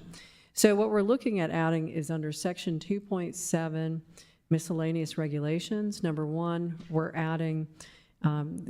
also adding that it's permitted within the downtown districts. We did not advertise those originally. So we always knew we would come back and add those downtown zoning districts, but we didn't advertise them properly before. So we have that with it as part of the request. And then also number 4, we're adding under, and this is within the Unified Development Code, no short-term rental shall be permitted for apartments, tents, yurts, truck campers, trailers, or other similar portable shelters, but not including accessory dwelling units associated with a dwelling for sale detached. No short-term rental shall offer individual rooms for rent, nor shall any short-term rental offer for rent less than the entirety of the single-family dwelling unit or accessory dwelling unit. Now, the first part of this already comes from the short-term rental ordinance. It's just this last sentence that is new, where it starts, no short-term rental shall offer individual rooms. And that's, again, it's just for clarification. So we put that under the miscellaneous regulations, which somebody can find it within our Unified Development Code. But then we also added that language to the actual ordinance itself, to the Code of Ordinances. Same thing, same language. No short-term rental shall offer individual rooms for rent, nor shall any short-term rental offer for rent less than the entirety of a single-family dwelling unit or accessory dwelling unit. Again, clarification, we're not taking anything away. It was never allowed. It's just that people were interpreting it, that they could rent out their basement as a short-term rental. And that's it. That's the recommendation. I think within your packet, we originally were just going to change the condition of short-term rentals, but we spoke to our attorney, and she gave us the same language, but we had to put it in different locations. Attorneys have to give that advice, you know? They liked what we put forward, but they wanted it in a different section. Thank you. I'm open to any questions you may have. Well, we certainly pay our attorneys, so we need their advice. Yes. So on the ADU, like if I have a home that has a portico with a garage over it, this is saying I can't rent that room over the garage? If it's a separate ADU, that's fine. But if it's your basement within your home and you're living above, no. And I say the accessory dwelling is fine, but you would also have to, it couldn't be restricted within your covenants. You would also have to meet the HOA covenants. Okay, thank you. Yes. That's what I wanted to hear. Yeah. Any other questions? And just for the sake of pure clarity, because as you know, there has been a fair amount of conversation in certain neighborhoods about what's allowed and what's not allowed, a lot of confusion. It is not that difficult, but I want to make sure we've got the words straight. This change in particular only applies to the types of zoning that you have spelled out, correct? The downtown? No, so we're adding all the downtown zoning districts. Okay. And the Code of Ordinances for a short-term rental applies now to all of those zoning districts. It's just originally, Okay. we forgot to include those. My point And is. then the second part is just clarifying that you cannot rent out part of your home. Okay, so where before we had been able to say, look, it's inherent in the definition of a single-family home, we can now point to a line of text. That's that- right, because Thank we you. would point people to the definition of family, as you're in a single-family dwelling, a single-family zoning district, and then we would give them the definition of family, which says you must work as a unit cooking together. This is easier. Right. You can and also we just did- read it here. We did Yeah. have some pushback about, oh, so the city's now trying to tell us what constitutes a family. Well, you got to start somewhere. And that's been in there Yeah. since our, Okay, thank you. with the first zoning ordinance. All right, thank you, Ms. Cook. Is there any other questions? All right, I will close that. I will look to open it for public comment, and I'm not sure we have anybody here tonight. So seeing that we don't have any public comment, I'll close that. And is there any discussion, further discussions before we make a motion? Seeing that, I'm open for a motion. Madam Chairman, I'll make a motion to approve PH-26-07 Unified Development Code Text Amendment Short-Term Rentals as noted by staff. I have a motion and a second. All in favor, please raise your right hand. All opposed? All right, motion carries. Wonderful. All right, with no further business to come before the commission, I am now adjourning. Oh, my. Job done.